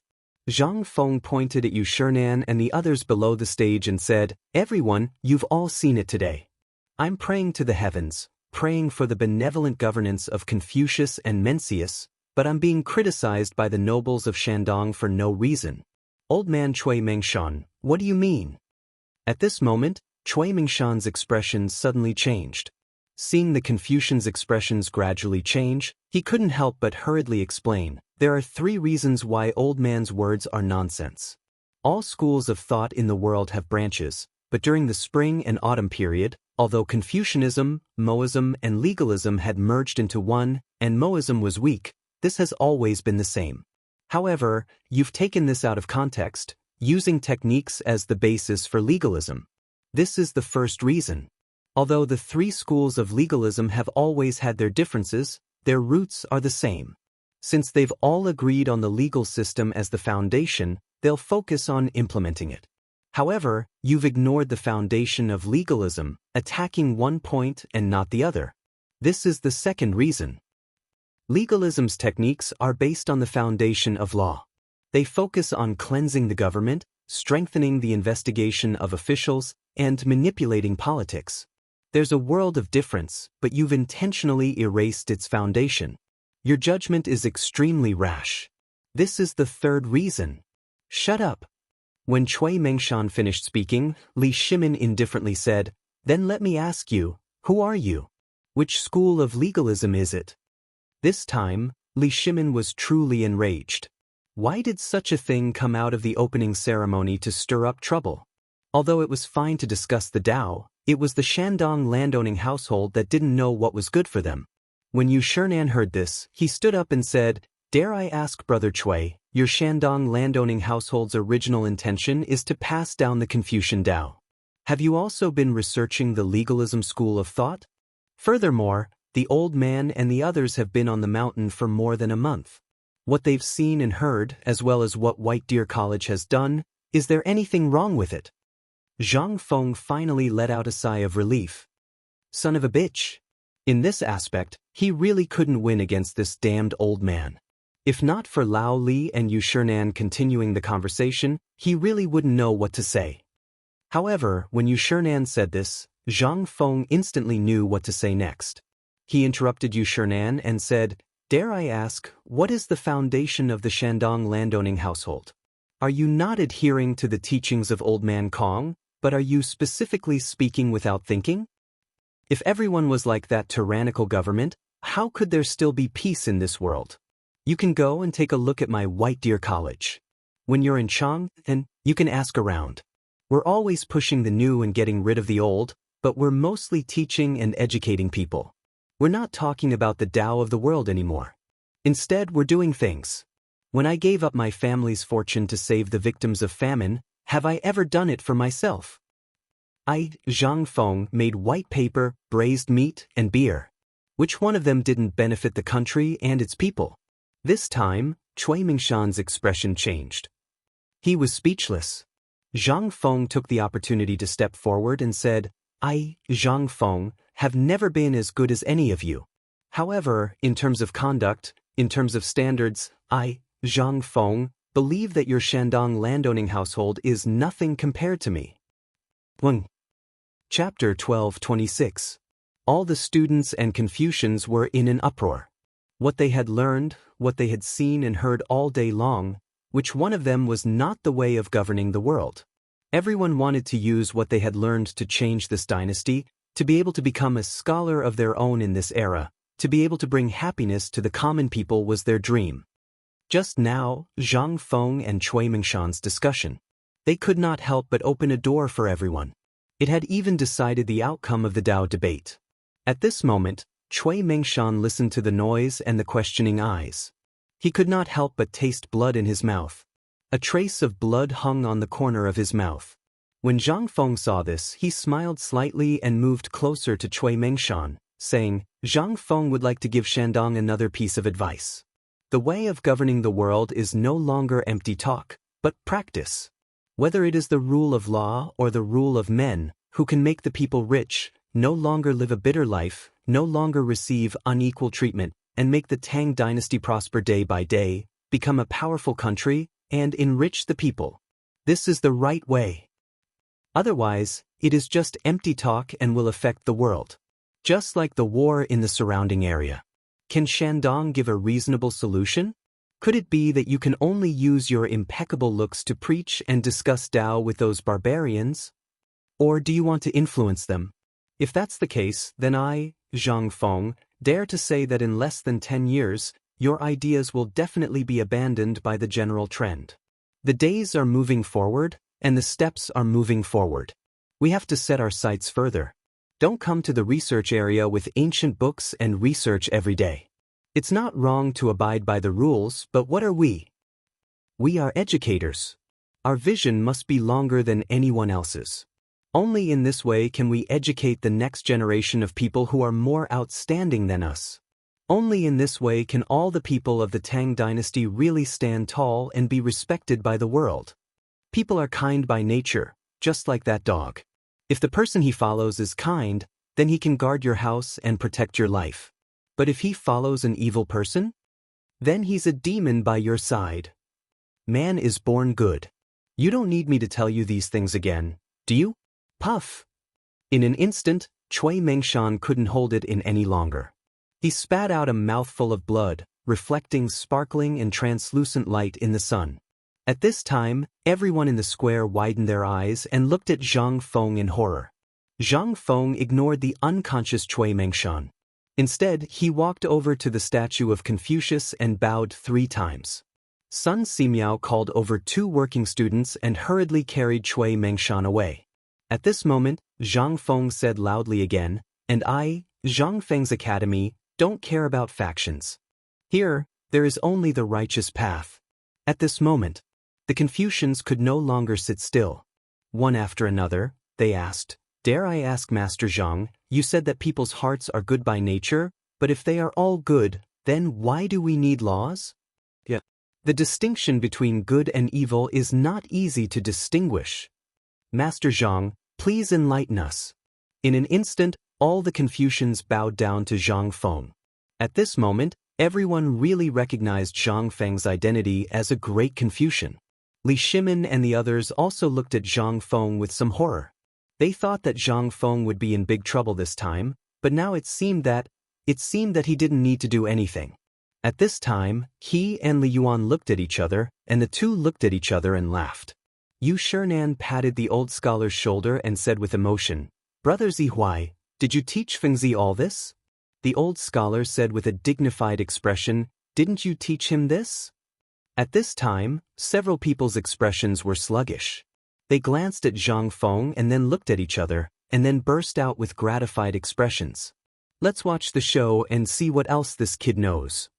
Yes, haha, I really didn't know that this kid had to be squeezed.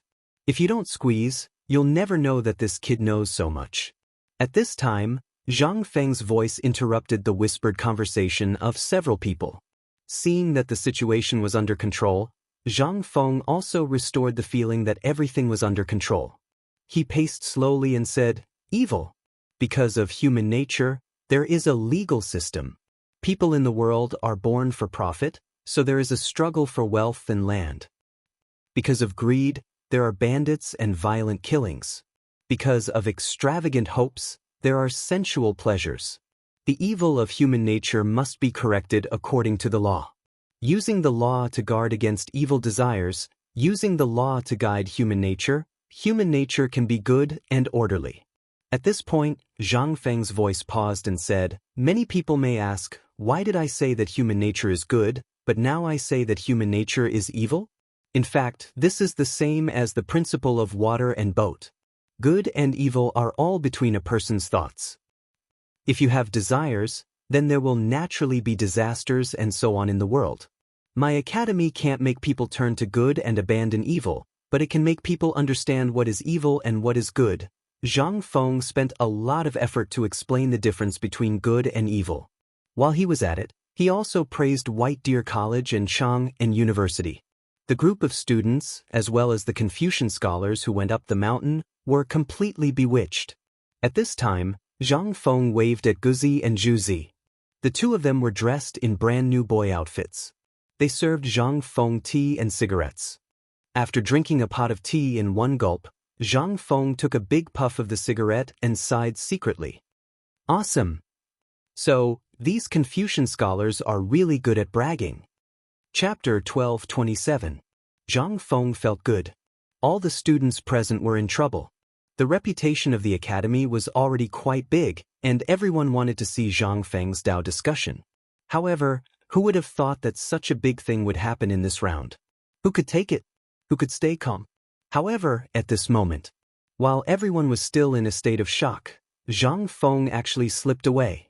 This was out of everyone's expectations. What time was this? This was the opening of the academy. How could Zhang Feng slip away? However, those who knew Zhang Feng well weren't surprised. This was what this kid liked to do. He slipped away after showing off. After 15 minutes after Zhang Feng left, the people present realized that Zhang Feng wasn't present. They all clamored for Zhang Feng to take his turn again. Yu Shernan stood up with a smile on his face. Everyone. Today is the opening of White Deer College. The banquet is ready. Everyone, why don't you follow the old man to the cafeteria? If you have anything to discuss, we can talk about it later. Yu Shernan's status was there for all to see. Now that he had spoken, who would dare to defy him? Not only that, it was rumored that the architecture of the White Deer Institute was unique, and the canteen was even more majestic and magnificent compared to the imperial kitchens in the imperial palace. It was already considered extremely lucky for them to be able to attend the Dao discussion today. But now that they heard about it, they decided to pay a visit. When Qian Wanli saw that the Confucian scholars and Lao Li had left, he walked up to the stage and bowed. Everyone, today I will lead you on a tour of White Deer College. Please follow the students closely. On the other side. When Zhang Feng walked out of the school building, he was deflated. He rolled and crawled back to his room. The moment he entered, he gulped down a pot of herbal tea. Seeing this, the two girls were dumbfounded. Although the two women hadn't been there just now, they had watched the discussion between Zhang Feng and Cui Mengshan from afar. At this moment, looking at Zhang Feng again, he was like a completely different person compared to his previous heroic self. Jingshu couldn't help but cover her mouth and laugh. Prince Zhang, what's wrong?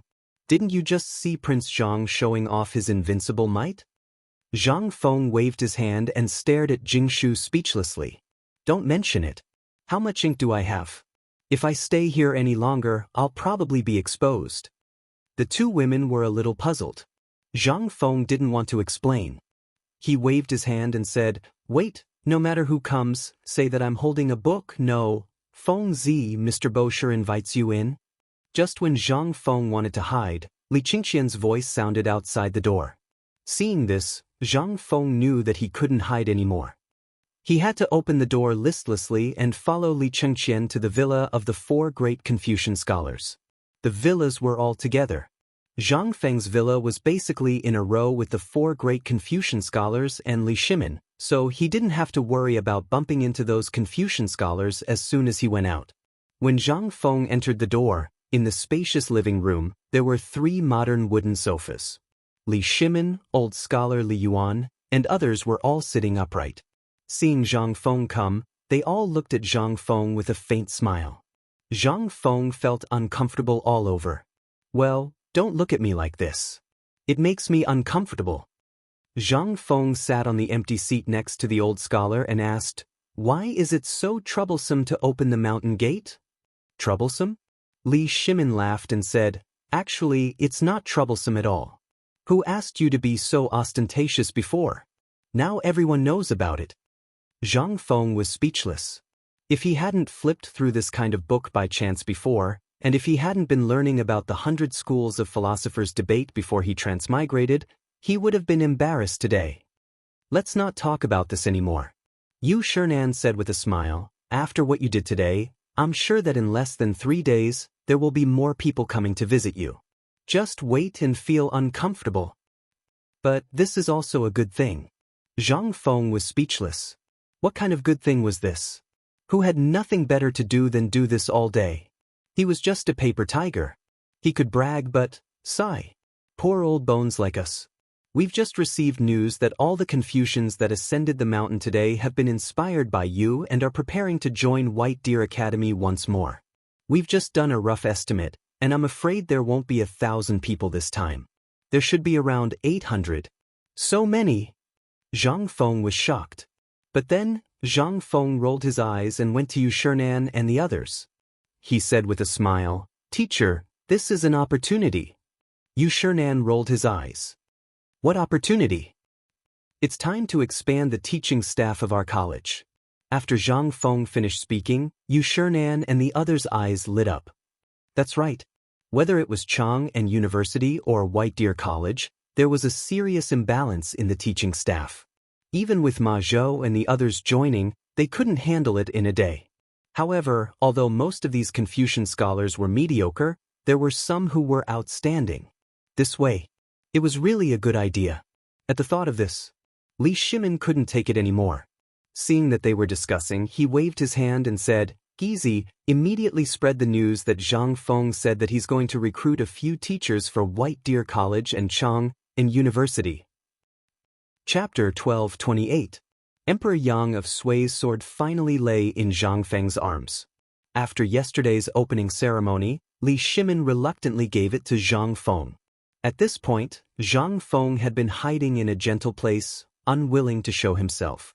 The 4 great scholars were busy handling the matters on and off the mountain.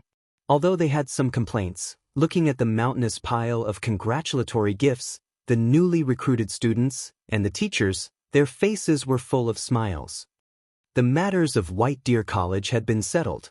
On the first day, he was busy inviting everyone to tour the mountain, tour the teaching methods, and so on. At night, he hosted the evening activities.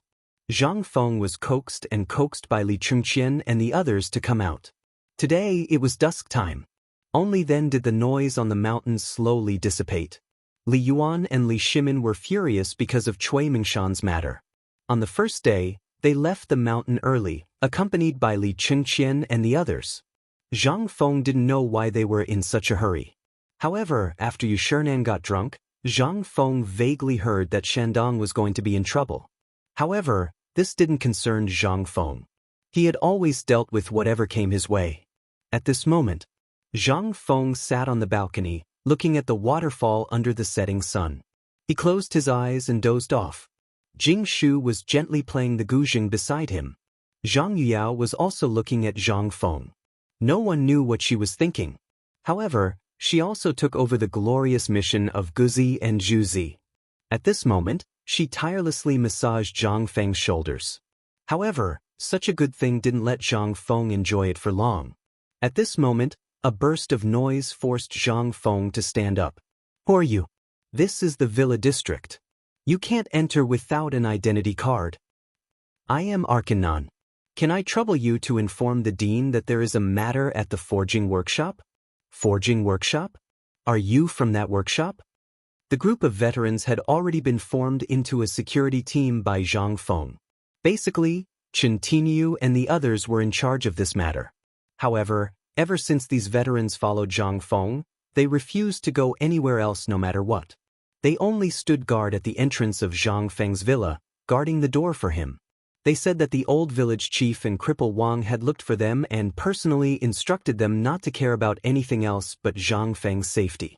Now, even if Zhang Feng didn't like these oversized lights, he couldn't do anything about it.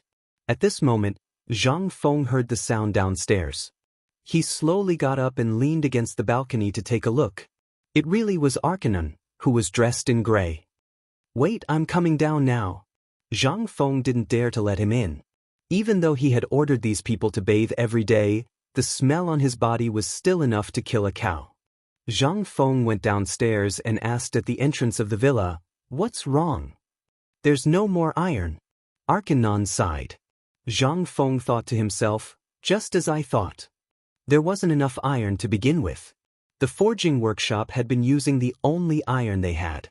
However, Zhang Feng didn't expect that there would be no more iron today. "Then, how much iron is there left on the mountain?" "There's still about 3 days' worth of iron left. However, this morning, that man said that he could get some iron from the shipyard. It should be enough to last for a while." Zhang Feng rubbed his forehead and waved his hand. "I know. Don't tell anyone about this. Do you understand?" "I understand." After all, Arcanon was once an all-powerful figure in the western region. He was more astute than anyone else in some matters. At this moment, seeing that Zhang Feng was about to send him off, he hurriedly whispered, "The gun is basically done. Do you want to take a look?" "It's done?" Zhang Feng was shocked. "This is a good thing." He waved his hand and said, "Lead the way." If this thing was really done, it would be easy to handle. He could just take the gun and let Gao Can and the other uncouth fellows form a special force. They could directly kill their way into the hinterland of the 5 surnames and 7 hopes. How good would that be? They could directly tear those fellows apart. This was a big plan against the 5 surnames and 7 hopes. Therefore, when he heard that the gun was done, how could Zhang Feng sit still? This thing was where his confidence came from. It was better for him to have it than others. Once it was done, he could make himself a self-defense weapon. No matter how big the world was, he could go anywhere. The forging workshop was not far away. Zhang Feng and Arcanon went from the waterfall to the crowded area of the academy. However, it still took them about 2 hours.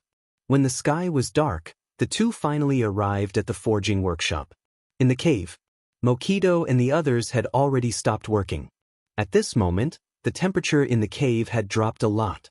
Everyone sat casually by the walls of the cave, but their eyes were fixed on a wooden table in the middle of the cave. On the large wooden table, there were piles of parts of a type of gun that they had learned from Zhang Feng during this period of time. Beside the wooden table, there were dozens of oil lamps, which lit up the cave as if it was daytime. At this moment, when the two of them entered the cave, everyone hurriedly stood up and looked at Zhang Feng excitedly. Chapter 12:29. The next morning, on the cement road at the foot of Mount Xiaoli, a team of dozens of people was driving more than a dozen carriages to Mount Xiaoli slowly. The carriages emitted a nauseating smell along the way. Niu Jinda was sitting on the back of the horse at this time. He was weak and dizzy as if he was drunk. The people behind him were even worse off. Many of them were lying on the carriages like dead dogs. Their faces were ashen. Originally, Niu Jinda had planned to come back when Zhang Feng opened the hospital yesterday, but he didn't know what had happened. Since that night, his team had felt that something was wrong, so he didn't know why. At first, the team basically had abdominal pain and vomiting. Everyone thought they had eaten too much game. But since yesterday morning, even Niu Jinda, who was as strong as a bull, was exhausted. He had diarrhea more than a dozen times in a day. His intestines were almost out. He didn't dare to go to Chang'an City. It was shameful. As for the military camp, Niu Jinda also ignored it. Right now, the most important task was to throw these plague god iron ores to Zhang Feng, and then let that brat show them what the hell was going on. In the morning, the market at the foot of Mount Xiaoli was already noisy. And the patrolling soldiers, after seeing the appearance of Niu Jinda and others, almost thought they had encountered some bandits. They didn't dare to be careless. When they hurriedly spread the news, they also took over the people who were escorting the carriages. They even hurriedly carried them to the mountain with stretchers made of bamboo and clothes. Niu Jinda felt very ashamed. He covered his face with his hands all the way. No matter how others pointed at him, he didn't dare to say anything. How shameful! Not until they entered Zhang Feng's villa and heard Zhang Feng's voice did Niu Jinda look at the villa's yard through his fingers. After seeing only his people and Zhang Feng were there, he hurriedly grabbed Zhang Feng's hand and said with a trembling voice, "Fengzi, help." Zhang Feng's face darkened. "Old Niu, what's wrong with you? Aren't you fine in Chang'an?" When Old Bull heard this, he instantly burst into tears. She immediately pulled Zhang Feng aside and complained tearfully. Finally, Zhang Feng understood the ins and outs of the matter. Niu Jinda had always wanted to repay Zhang Feng for saving his life, so he immediately went to look for ores. However, none of them had seen what the iron in the picture looked like. They only felt that the two things seemed to be very similar. In the end, they dug it out and brought it back. However, this thing seemed to be cursed. At this time, after Niu Jinda finished speaking, he said with lingering fear, "Fengzi, I advise you, that thing can't be touched. If you have nothing to do, don't touch that thing." The more Zhang Feng listened, the more interested he became. This thing seemed to be, that was something. "Old cow, don't tell me that your diarrhea isn't because you ate something bad?" "Motherf asterisk cur, I always eat like this and nothing has ever happened. If I had diarrhea, I would have recovered long ago. How could I have diarrhea like this? This is definitely caused by that pile of rotten stones." Niu Jinda swore like a curse. Even Niu Jinda's family had confirmed this point. Involuntarily, Zhang Feng's interest was piqued. This thing was definitely not an iron ore. Anything that carried radiation was generally not a good thing. They were definitely poisoned by radiation. If this thing was brought to the academy, it would be a big problem. However, just when Zhang Feng wanted to hurry to see the ores, Niu Jinda grabbed Zhang Feng and asked again, "Fengzi, let me ask you something. Don't lie to me." Zhang Feng rolled his eyes. "Look at the situation now. I'll go find Dr. Sun Simiao to take a look at you. I'll also take a look at the pile of stones you brought back. If it's really like what I think it is, then it'll be a big problem." However, Niu Jinda didn't listen at all. Instead, he asked, "Let me ask you, old you and the others who went to look for ores, have they returned?" No, you're the fastest. Come on." While speaking, Zhang Feng hurriedly ran away. Only Niu Jinda was left laughing crazily. Lao Tzu knew it. Lao Tzu knew that I'm the fastest. While Niu Jinda was proudly showing off, Sun Simiao entered Zhang Feng's villa with a serious face with Yu Shernan and the others. Seeing the courtyard full of injured people, his face couldn't help but sink. He didn't have time to talk and hurried to Niu Jinda's side. He asked about the cause of the matter and checked his pulse. However, slowly, Sun Simiao's face changed. He hurriedly shouted, "Someone, carry them to a place where there's no one. Quickly find someone to disinfect the dean's villa. Everyone who came in contact with them, immediately come to find the old man." What was going on? In an instant, Niu Jinda was dumbfounded. Niu Jinda's subordinates were dumbfounded. The onlookers were also dumbfounded. What was going on? Why did the situation suddenly change? Could it be, was this a plague? Chapter 12:30. As soon as Zhang Feng left the dormitory, he hurried to the workshop. He was worried that this thing might be radioactive. If that was the case, the craftsmen that he had painstakingly trained would all be gone. When he arrived at the workshop's entrance was already surrounded by people from the workshop and the craftsmen from the mountain. When Zhang Feng saw this, he hurriedly shouted, "Get out of the way! Don't come near!" Everyone was stunned. But who was Zhang Feng? He was the dean. Everyone hurriedly made way for the big carriages. After all, everyone saw the miserable state that Niu Jinda and the others were in when they arrived. At this moment, they recalled that Niu Jinda had just gone to see the dean, and now, the dean was rushing here in a hurry. Something must have happened. Before they got close to the carriage, Zhang Feng could smell a strange stench. It was as if a dung pool that had been covered for more than 10 years had suddenly been opened. He was a little suspicious, but he was even more certain that this thing was definitely not an iron ore.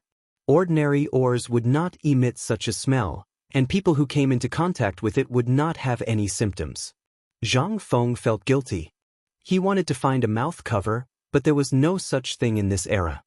He could only muster up his courage, cover his mouth and nose, and carefully approach the carriage with the torch.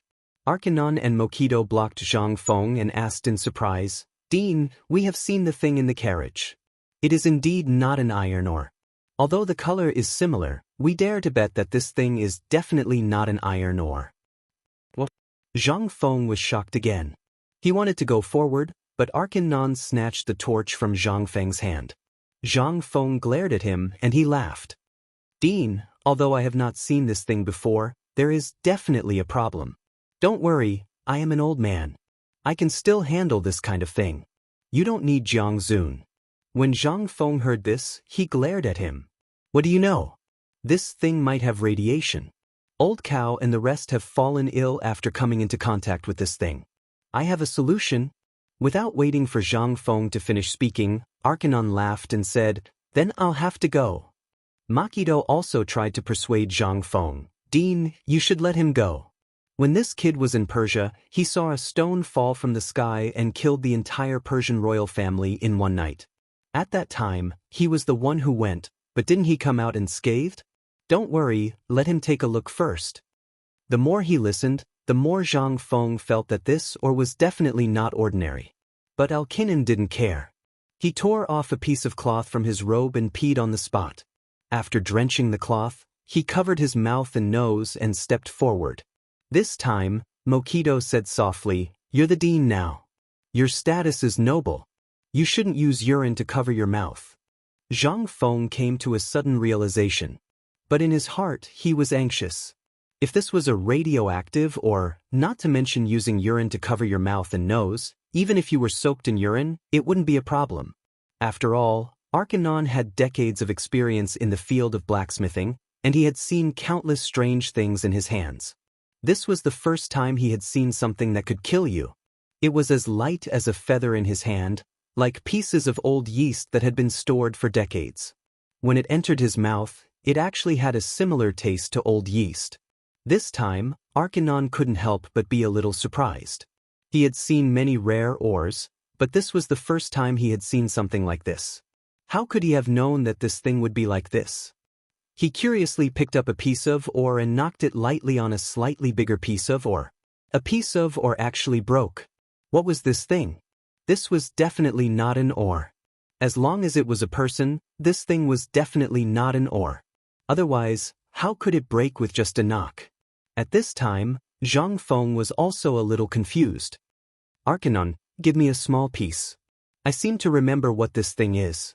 Arcanon was still worried, but he couldn't persuade Zhang Feng. He could only take out a small piece of ore and pass it to Zhang Feng.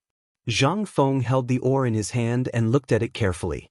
He felt that this thing was very familiar, but he couldn't make sense of it. His heart skipped a beat. Zhang Feng placed the ore on the cement road and found a relatively flat rock. Then he carefully ground the ore into powder. The crowd was so frightened that they were worried that Zhang Feng might be poisoned, but they didn't dare to make a sound. Now that no one knew what this thing was, they could only look at it carefully. After all, the news that Zhang Feng was a miracle doctor had long spread. At this time, Zhang Feng picked up a little bit of the powder on the ground and carefully put it into his mouth. His face instantly changed. Sure enough, this thing tasted very similar to the septic tank he had just played with. He couldn't help but be ecstatic. "Ha, old Nyo, oh Nyo, you're rich." Chapter 12:31. Alkinen and the others did not understand.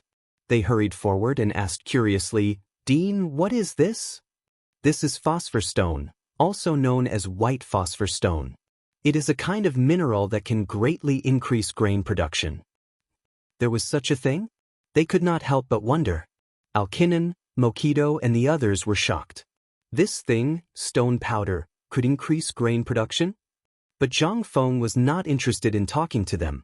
He hurriedly said, "These stones are fine, but don't hide a piece in your arms.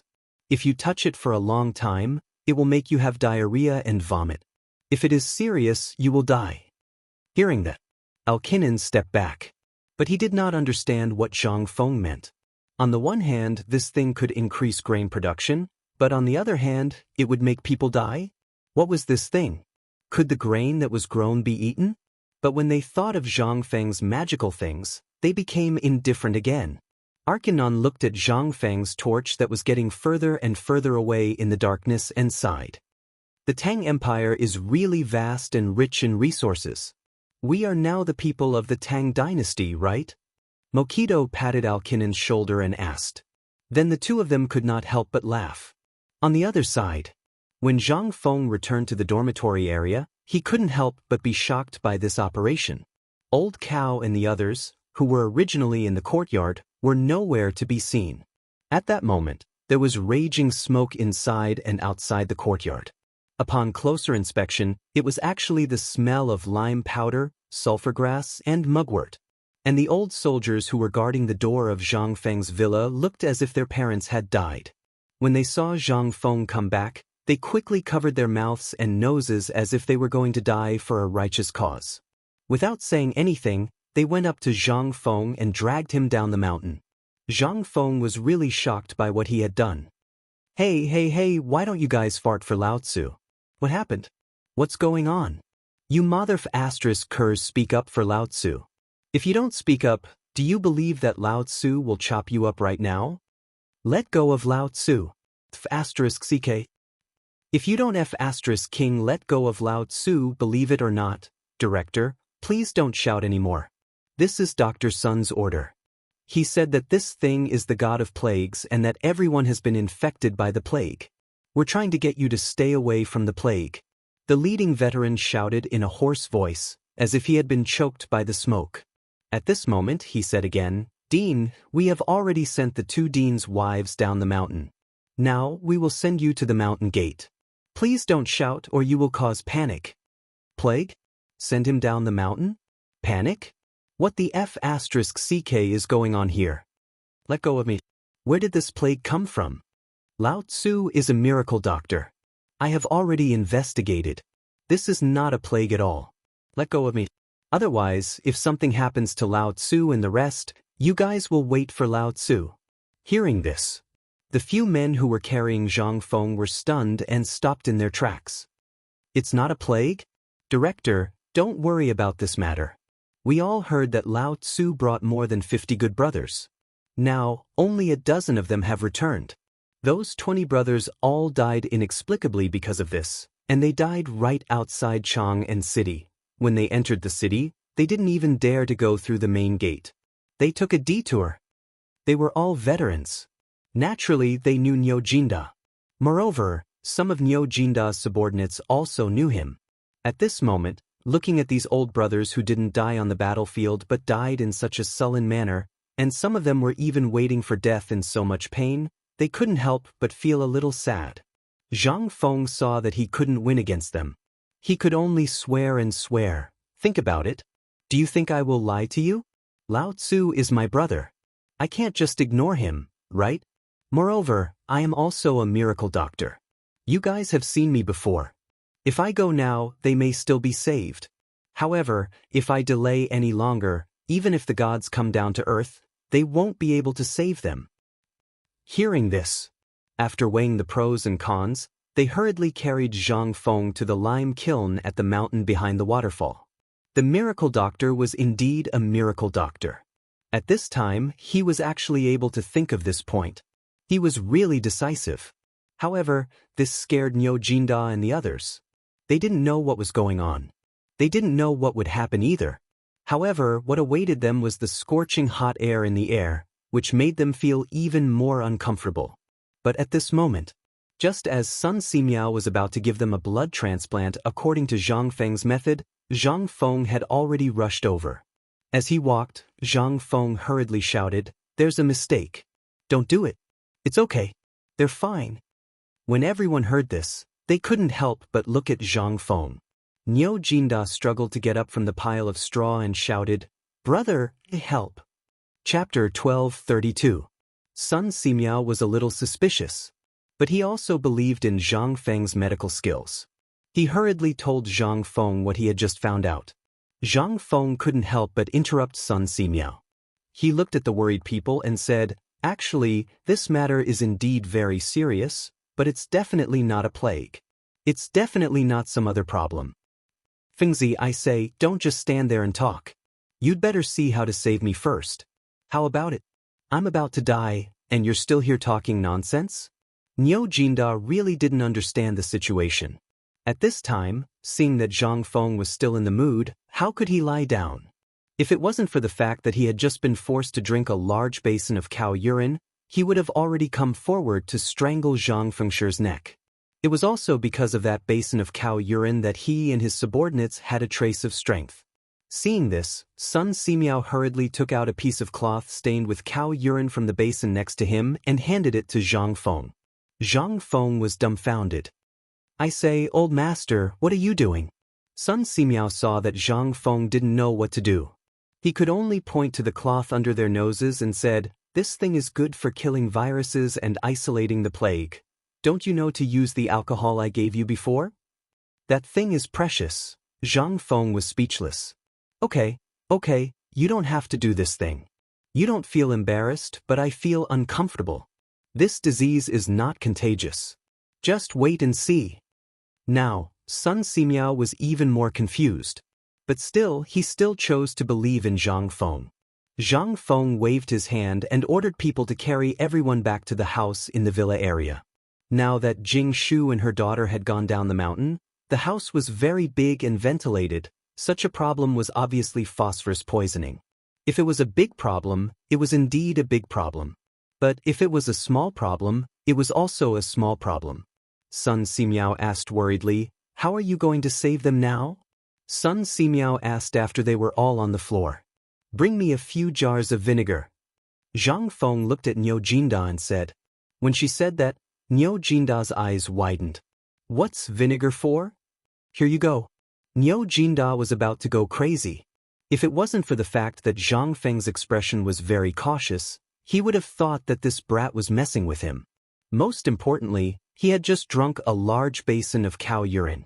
If he were to drink vinegar now, thinking about it, Niu Jinda felt like dying. Seeing this, Zhang Feng squatted beside Niu Jinda, lit a cigarette, and handed it to him, saying, Old Niu, you're awesome this time. Niu Jinda smoked silently and didn't want to talk to Zhang Feng. He thought that Zhang Feng was laughing at him. Zhang Feng also saw that Niu Jinda didn't believe him. He waved his hand and asked the 4 scholars and Sun Simiao, who were watching the situation inside, to sit down. Then he said, I really admire old Niu this time. Do you know what old Niu found this time? What? Several people asked in unison. Niu Jinda's bodyguard on the ground also opened his eyes wide at this time. Zhang Feng said slowly, it's phosphate ore. Maybe you don't know what it is, but I know. What is the Tang dynasty lacking the most now? Niu, tell me. Food shortage. Niu Jinda blurted it out without thinking. Zhang Feng snapped his fingers and said, yes. Food. And now the autumn planting of this season is the key to whether the Tang dynasty will starve next year. And we all know that the food now is basically a few stones of grain per mu of land. But if we use the fertilizer made from the phosphate ore and cultivate the seeds, I believe that it won't be a problem to double the yield per mu of land. Hiss. What did you say? Are you sure you're not bragging? Zhang Feng boy, you can't lie about this kind of thing. You sure Nan and the others couldn't stay calm in an instant? Double the yield per mu of land? This was simply unthinkable. If someone else had said this, they would have definitely slapped that person. Food was the most important thing in the world. No one was willing to use food to brag. This was also a big taboo in the world. But this time, it was Zhang Feng who said it. How could they be shocked? But more people still felt that it was inconceivable. No matter how they thought about it, they felt that it was impossible. Who would have thought that this thing could be so useful that it could directly double the yield per mu of land? Wasn't this a joke? It couldn't help but be so shocking. Chu Suiliang paced in the room with a dignified face. After a while, he said, Fengzi, are you sure you're serious about what you said now? I'm serious. These things are absolutely true. Not only that, but the most important thing is that if the seeds are grown according to the method I said, I can guarantee that the yield will be doubled. Zhang Feng looked at Chu Suiliang with a smile and said, at least, according to the yield of wheat, if I improve the quality of the seeds, it won't be a problem to produce more than 20 stones per mu. And this is under the condition that the phosphate or fertilizer I said is not used. Once this fertilizer is used, the yield will be increased. Chapter 12:33. It was nighttime. Zhang Feng's villa was filled with the smell of vinegar. Throughout the night, Zhang Feng's bathroom was the most lively place. Basically, no one was idle. But as the night deepened, bursts of thunderous snoring came from the whole villa area. In such a dark night, the news that could change the fate of the Tang dynasty suddenly spread to the imperial palace. The next moment, Li Shimin couldn't sleep. That night, he called Wei Zheng and the others to discuss whether it was true or not. In Chang'an City, in Zhang Shan's mansion, the old Xiaotsai of Chang and University, as well as Cheng Yaojin and the others, all knew that Niu Jinda was poisoned and the phosphate fertilizer. For a time, the whole Chang and city was in turmoil. The next morning, before dawn, Li Shimin directly hung up the board. He didn't have to go to court today, and then hurried up the mountain. 1, 2, 3, 4, 2, 2, 3, 4. On the mountain, it was still gray at this time, but Qian Wanli had led the students on the mountain early in the morning and had been running around the mountain for a long time. On the mountain, some students, craftsmen, and handymen were busy preparing breakfast. When Li Shimin and a large group of people went up the mountain, Yu Shernan was doing morning exercises to stretch his muscles and bones. As soon as he saw Li Shimin, Yu Shernan knew what he was going to do. He hurriedly asked Li Shimin and the others to go to the side. "Mr. Bosher, did that guy tell you this in person last night?" Li Shimin couldn't wait to ask. Yu Shernan nodded. "Yes, that guy said it in person. Otherwise, I wouldn't have asked someone to send you a letter overnight. I think now many people at the foot of the mountain know about it, right?" Li Shimin heard that and sighed softly. How could he not know about this matter? Because of the autumn planting, he had not slept well for many nights. When he heard about Zhang Feng last night, he did not sleep at all. That was the reason why he had come. At this time, hearing Yu Shernan's words, Li Shimin turned around and walked towards Zhang Feng's villa. Even Yu Shernan couldn't stop him. Upon entering Zhang Feng's courtyard, Li Shimin couldn't help but frown. That snoring sound was unbearable to look at. Seeing this, Yu Shernan asked the veteran at the door to go in and wake everyone up. After a series of tremors, it finally quieted down. At this time, Zhang Feng and Niu Jinda, who was holding the door, also came out of the room. Without waiting for Li Shimin to speak, Zhang Feng said, "Let's go somewhere else. Let's go to the cafeteria and eat while we talk." Zhang Feng knew that Lao Li would definitely be the first to come to him this morning. In addition, he had barely managed to fall asleep last night amidst the roars and howls. How could he be in the mood to stay in the room now? Even if he didn't die from the smelly feet, he would be tortured to death. As soon as the four of them sat down, a servant served a few bowls of porridge.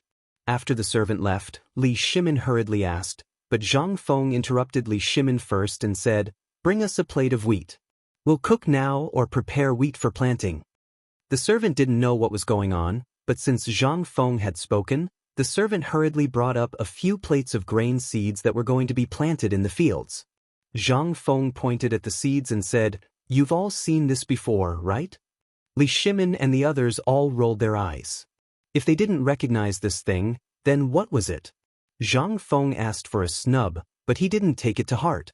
He took out a piece of phosphor stone from his pocket and placed it on the table. The moment he saw the phosphor stone, Niu Jinda's expression instinctively changed. This thing had caused the death of dozens of his brothers. It would be strange if his expression was good when he saw it now. Seeing this, Zhang Feng smiled and said, "This thing is called phosphor stone. It's a type of ore. Isn't this nonsense? Who doesn't know that this is an ore? Just say it. You said that this thing can really double the yield of seeds?" "Indeed. This thing has to do with agriculture. You wouldn't understand even if I told you. Let me put it this way. The seeds are like the pigs that I made before. They need to be carefully cared for before they can produce high-quality piglets." Zhang Feng looked at Li Shimin and said, "Lao Li, you know about the thing that Butcher Zhang at the foot of the mountain made, right?" Li Shimin was stunned. But when he thought of the new breed of pigs around Chang'an, he nodded and said, "Are you talking about the thing that Butcher Zhang made?" "Yes. Those pigs are all good breeds after being bred and screened. After 3 generations of pigs, the breed is basically excellent. Just like the wheat seeds now, they are basically scattered widely and the profits are small. What's the use of this? This is equivalent to a joke, isn't it? It was such a metaphor. Li Shimin really understood. He knew about the matter of the pigs. And he knew a lot. At this time, when he heard Zhang Feng say this, he remembered that it seemed that he hadn't paid attention to this matter for a long time. Although this matter was very important, it was related to the livelihood of the people at this time. If this problem was not solved, it would be useless no matter how much money he was given, or even if he brought in the 5 families and 7 clans. Thinking of this, Li Shimin couldn't help but tremble. He grabbed Zhang Feng and said, "Fengzi, tell me, how do you plan to deal with this matter? Tell me Lao Li will pay for all the expenses of this matter." Chapter 12:34. All right. That's enough for me. But as you can see, the academy has just been settled, and there are many things that have yet to be done, not to mention the Academy of Science. Don't get too excited. Go to the fields and take a look first. This matter can't be rushed. I'll settle old Nyo's matter first. If old Nyo's matter isn't handled properly, it will really be fatal. Hearing this, Nyo Jinda's face changed. Li Shimin was still worried and asked, "Then tell me, can this matter be done in time for this year's autumn planting?" "Lao Li, don't worry. We still don't know what this so-called phosphor stone is used for. How about we talk about it after we figure it out? Besides, you've seen what happened on the mountain. This research Yu Shernan couldn't stand it anymore and hurriedly tried to persuade Li Shimin. Li Shimin waved his hand and said, "The Science and Technology Institute is easy. Isn't there a place for Chang and University? We can bring all the students of Chang and University to the mountain and do research at the foot of the mountain. Isn't that enough?" Zhang Feng's face stiffened when he heard this. "I think you, Lao Li, want to go to jail." Li Shimin was stunned when he heard this. "What's wrong? Look at old Ox and the others. How long has it been? How long has it been? In less than 3 days, more than 20 of our brothers have died. If you were to do research in Chang, and you'd better think about the consequences." Li Shimin thought about it and his face changed instantly. If this was in Chang, and then what do you think we should do with this thing? Li Shimin was also anxious. People were like this. When they didn't know about this matter, they could do everything step by step. But when they knew that it could increase their income, it would be strange if they could sit still. Li Shimin was like this. How could he wait at this time? He was so desperate for food that he was about to go crazy. However, he knew that in the current situation, more haste, less speed. In the end, Li Shimin could only sigh and sit down resentfully. "Feng Zi, do you think my illness can be cured?" Seeing that everything was settled, Nyo Jinda asked with a nervous expression. At this moment, his son was lying at home, and he was in such a state. Anyone who saw him would be anxious. Moreover, if this incident were to spread to the army, what kind of consequences would it cause? Li Shimin also saw this point, so he did not dwell on this matter. Zhang Feng didn't say anything. Instead, he put the walnut-sized phosphor stone on the table. Then, he took out a delicate dagger from his chest and carefully cut it into pieces. Then, he ground it into powder and used a piece of paper to carefully separate the residue. This time, only a trace of white powder was left on the paper. It also exuded a faint pungent smell. Li Shimin stared at this thing in a daze. Then, he looked at the thing that was comparable to fine salt with some doubts. Before he could ask, Zhang Feng said, "This thing is phosphor fertilizer.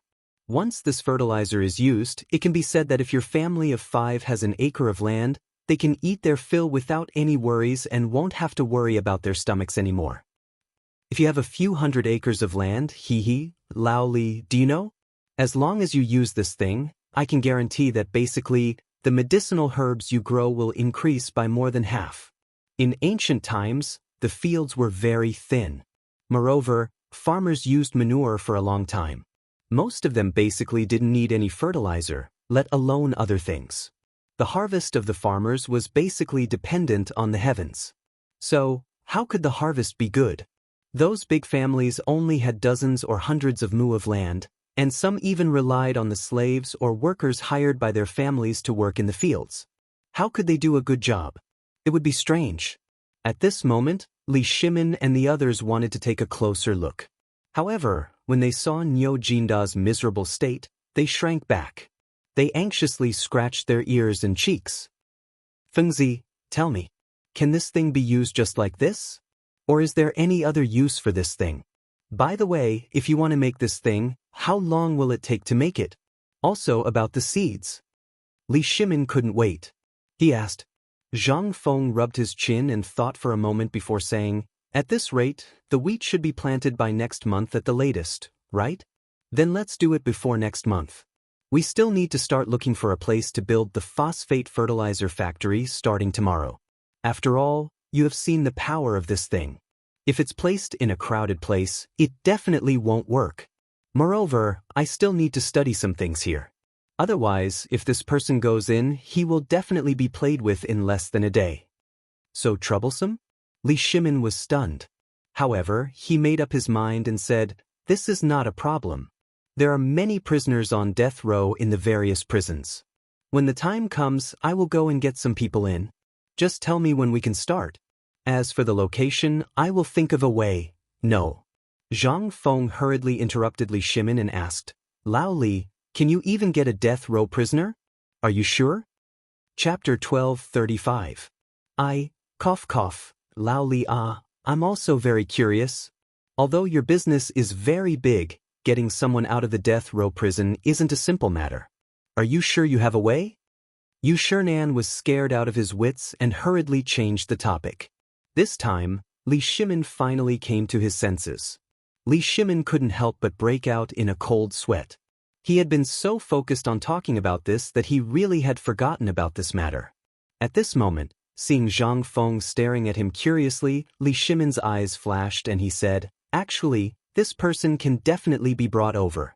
Think about it, don't we know Lord Zhangsun? Right now, we also have Duke Qin, Ho Junji, and Imperial Prince Li Shaogong. Moreover, this matter is beneficial to the country and the people. Think about it, would His Majesty not agree? Thinking about it this way, Zhang Feng finally came to a realization. That's right. The current emperor had just experienced the predicament of being surrounded by tens of thousands of starving people. If he heard about this matter now, wouldn't he go crazy with joy? Then wouldn't he have anything he wanted? If he wanted to be an official now, then, with this thought, Zhang Feng's heart began to heat up again. Right, it's still you, Lao Li, who understands me. Now that you mention it, I suddenly remember that this matter of ours isn't just a business. More importantly, this business of ours can also help His Majesty solve a huge problem. If that's the case, then don't you think that I, Zhang Feng, am going to strike it rich? Not only that, when the time comes, all of us will be able to become officials. Just thinking about it makes me happy, don't you think? Li Shimin, Niu Jinda, and Yu Shernan were all dumbfounded. They couldn't keep up with Zhang Feng's thoughts at all. After a while, they asked, You said that we can all become officials? That's right. Zhang Feng excitedly slapped his thigh and said, Think about it, this is the era of agriculture. Those who obtain food will obtain the hearts of the world. If we can get this thing out, then won't we be able to benefit the people? And not only that, not only can we bring honor to our families, we can also leave our names in history. Aren't you all excited? Li Shimin and the other two black lines, Yu Shernan, slowly clenched his fists. Seeing Zhang's greedy eyes, he couldn't help but reveal a trace of coldness. However, Zhang Feng still didn't notice it. He continued to talk. Think about it. Right now, you guys are in the business world. You can't be seen in public. But once you have an official position, you will be related to the word official. Then, us brothers will all be officials in the future. I've said it before, when I, Zhang Feng, become successful, I won't forget you old brothers. How about it, Lao Li, am I, Zhang Feng, a brother? Think about it, what kind of official position do you want after the emperor's edict comes down? The Ministry of Agriculture, the Ministry of Works, the Ministry of Agriculture, and so on. Boy, do you think old man is invisible? Just when Zhang Feng was thinking about what kind of official position he wanted in the future, Yushernan finally couldn't bear it anymore. Hearing this, Zhang Feng shrunk his neck. Only then did he remember that Mr. Bosher was still here. This time, Zhang Feng looked at Li Shimin, who couldn't hold back his laughter, and Niu Jinda, who had a green face, and was dumbfounded. F***ck, you said you were brothers. You two idiots, give me a hint. This is great. Zhang Feng glared at Niu Jinda, who was trying hard to hold back his laughter. He wiped the bowl of porridge and poured it into his bowl. Can't even eat to shut your mouth? Is it as funny as me? Look, even Mr. Bosher is unhappy. I promise? Mr. Bosher, this boy? Niu Jinda wanted to quibble, but because his body was exhausted, he didn't have any strength at this time, so he could only laugh wildly. Zhang Feng was angry. He couldn't wait to smash the bowl of porridge in front of him on Niu Jinda's face. Yushernan sighed and said angrily, "We are all scholars. It's okay to talk about this in front of Old Man and the others, but once outsiders know what you said today, have you thought about the consequences? As the dean, your goal is to benefit the people and the students, but all you think about is fighting for power.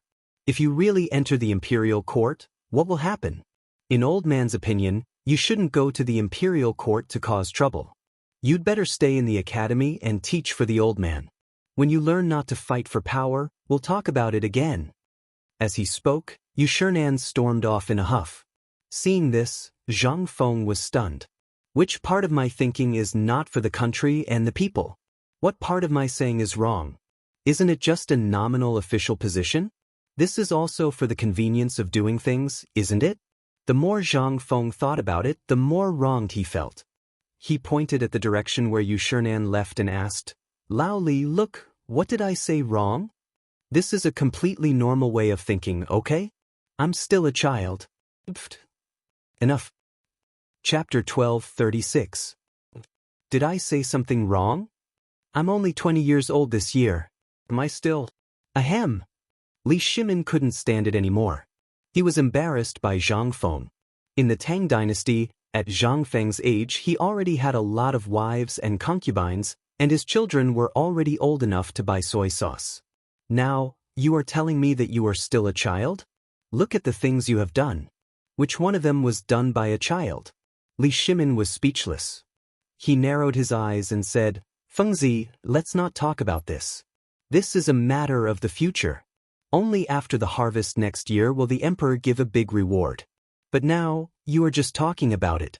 You haven't prepared anything and you haven't done anything. Aren't you talking too much?" Originally, Li Shimin really wanted to reward Zhang Feng now, but Yushernan's words just now were actually for him. Now, Zhang Feng was like a thriving tree. If he was contaminated by the bad atmosphere in the imperial court too early, it would only be disadvantageous to Zhang Feng. Zhang Feng's personality was frank, and he was extremely protective of the people around him. He was a man of principles, and he followed all of his preferences. He was fine as a brother, but once he entered the huge quagmire that was the imperial court, Li Shimin was very worried that in less than a month, Zhang Feng would be led astray. He knew that he was ashamed to face Zhang Feng, but this matter could only wait until Zhang Feng's wisdom and age were more mature, or until all the bad people were suppressed and entered the imperial court. At that time, with Zhang Feng's ability, Li Shimin believed that no one would dare to oppose Zhang Feng anymore. After all the food in Chang and city was basically made by this kid. But this was not enough. At the very least, these things were not enough to capture the hearts of the cunning people in the imperial court. In the eyes of those cunning people, Zhang Feng was too easy to control. Li Shimin didn't want to see this happen to Zhang Feng. Most importantly, he didn't want to lose this brother so soon. "Fengzi, tell me about your Science and Technology Institute first. As for the phosphate fertilizer factory, I will settle the factory for you after I go down the mountain today. As for when you want to start, that's your business."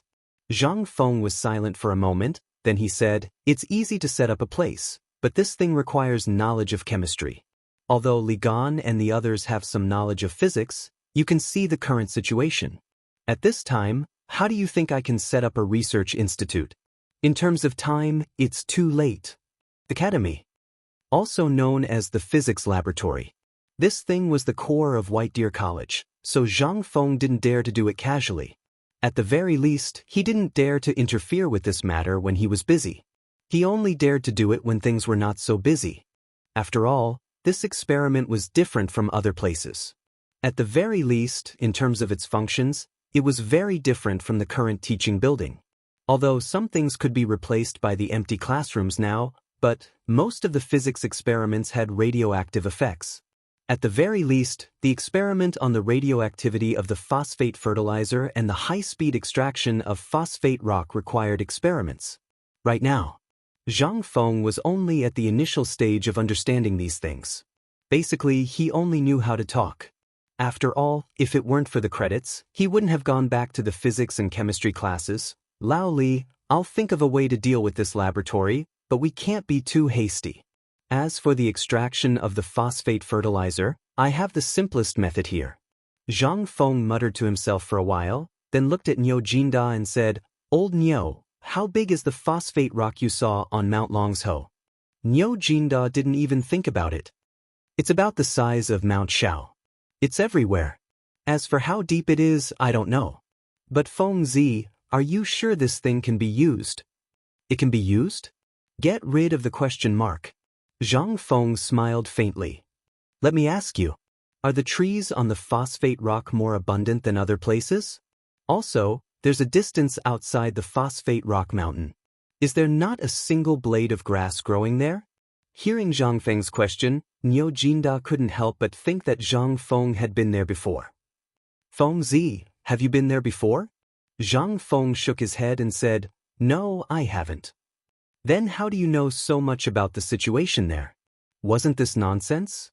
If he didn't know about this, then wouldn't he have studied for nothing all these years? However, he didn't dare to do this experiment on his own. When he was teaching Li Gan and the others, he could also review the old and learn new things. Otherwise, if he died, then he would really be done for. Moreover, as a liberal arts student, he knew these things, geography, and all kinds of things. In addition, he was originally from Xianxia. How could he not know about the Xianxia territory?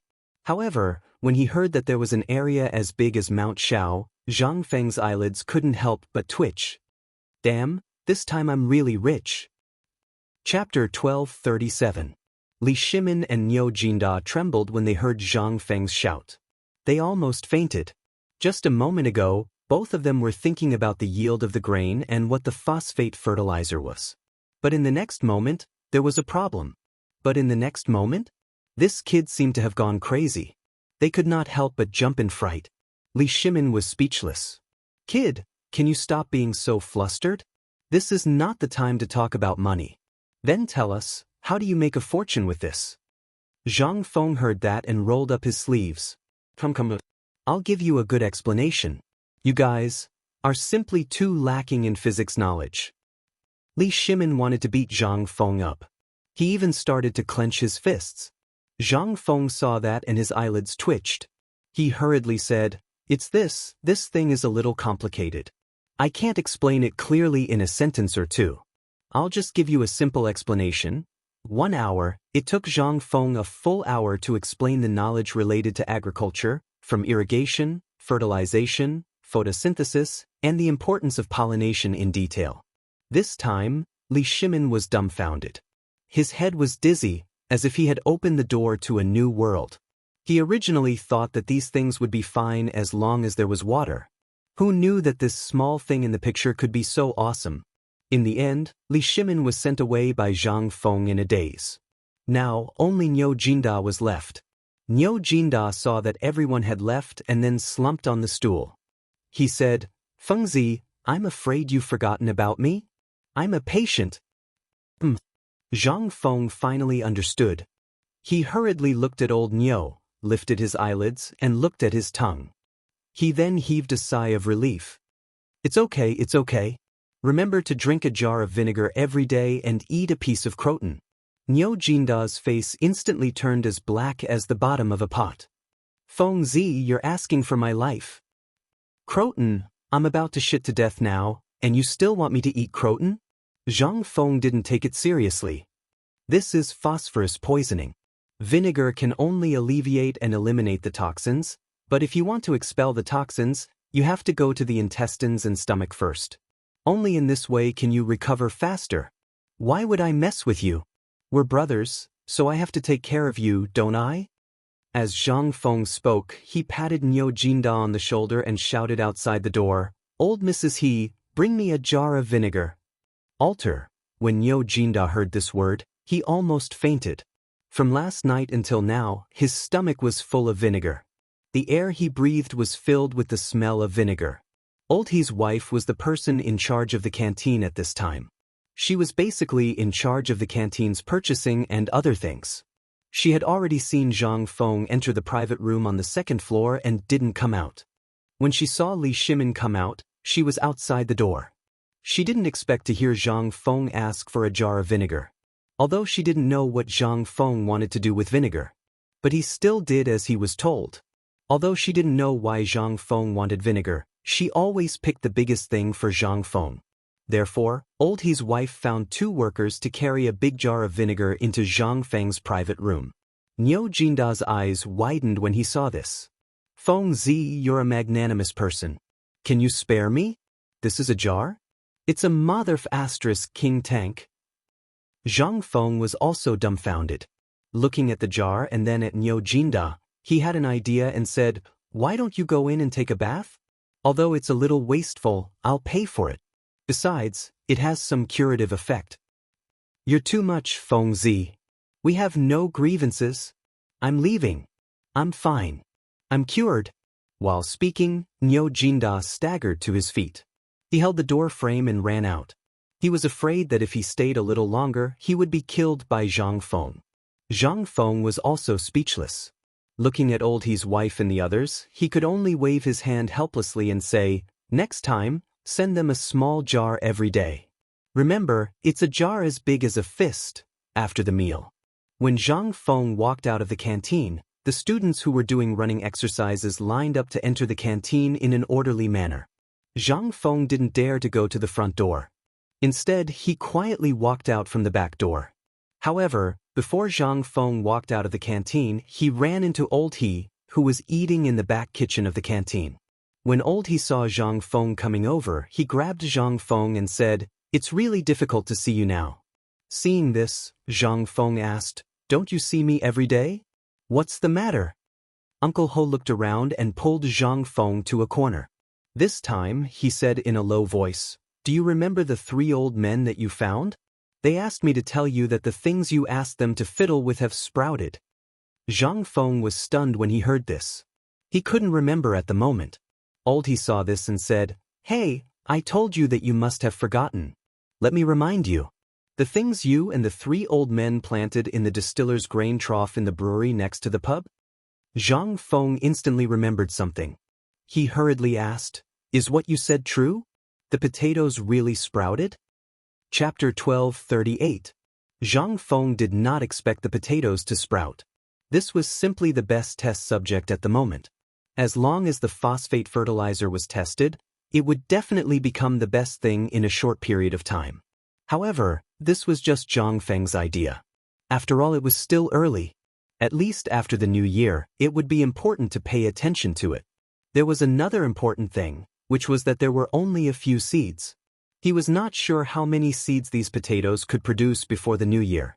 However, this good news made Zhang Feng even more excited. Zhang Feng hurriedly asked Uncle Ho to send a letter home. Tell them what I said. Tell them to water the potatoes with feces every 5 days, but only about a scoop each time. It is best to maintain the temperature at a certain constant temperature, which is the temperature at noon now. The temperature was very strange. It was very cold in the morning and at night, but it was unusually warm at noon. Zhang Feng was very worried that something would happen to the potatoes in such an environment. This was their only hope now. It was something to verify whether his soul was effective. It was still in the research and development stage. After all, if they wanted to extract spiritual elements, there were still a lot of deficiencies. According to historical records, spiritual elements appeared in history.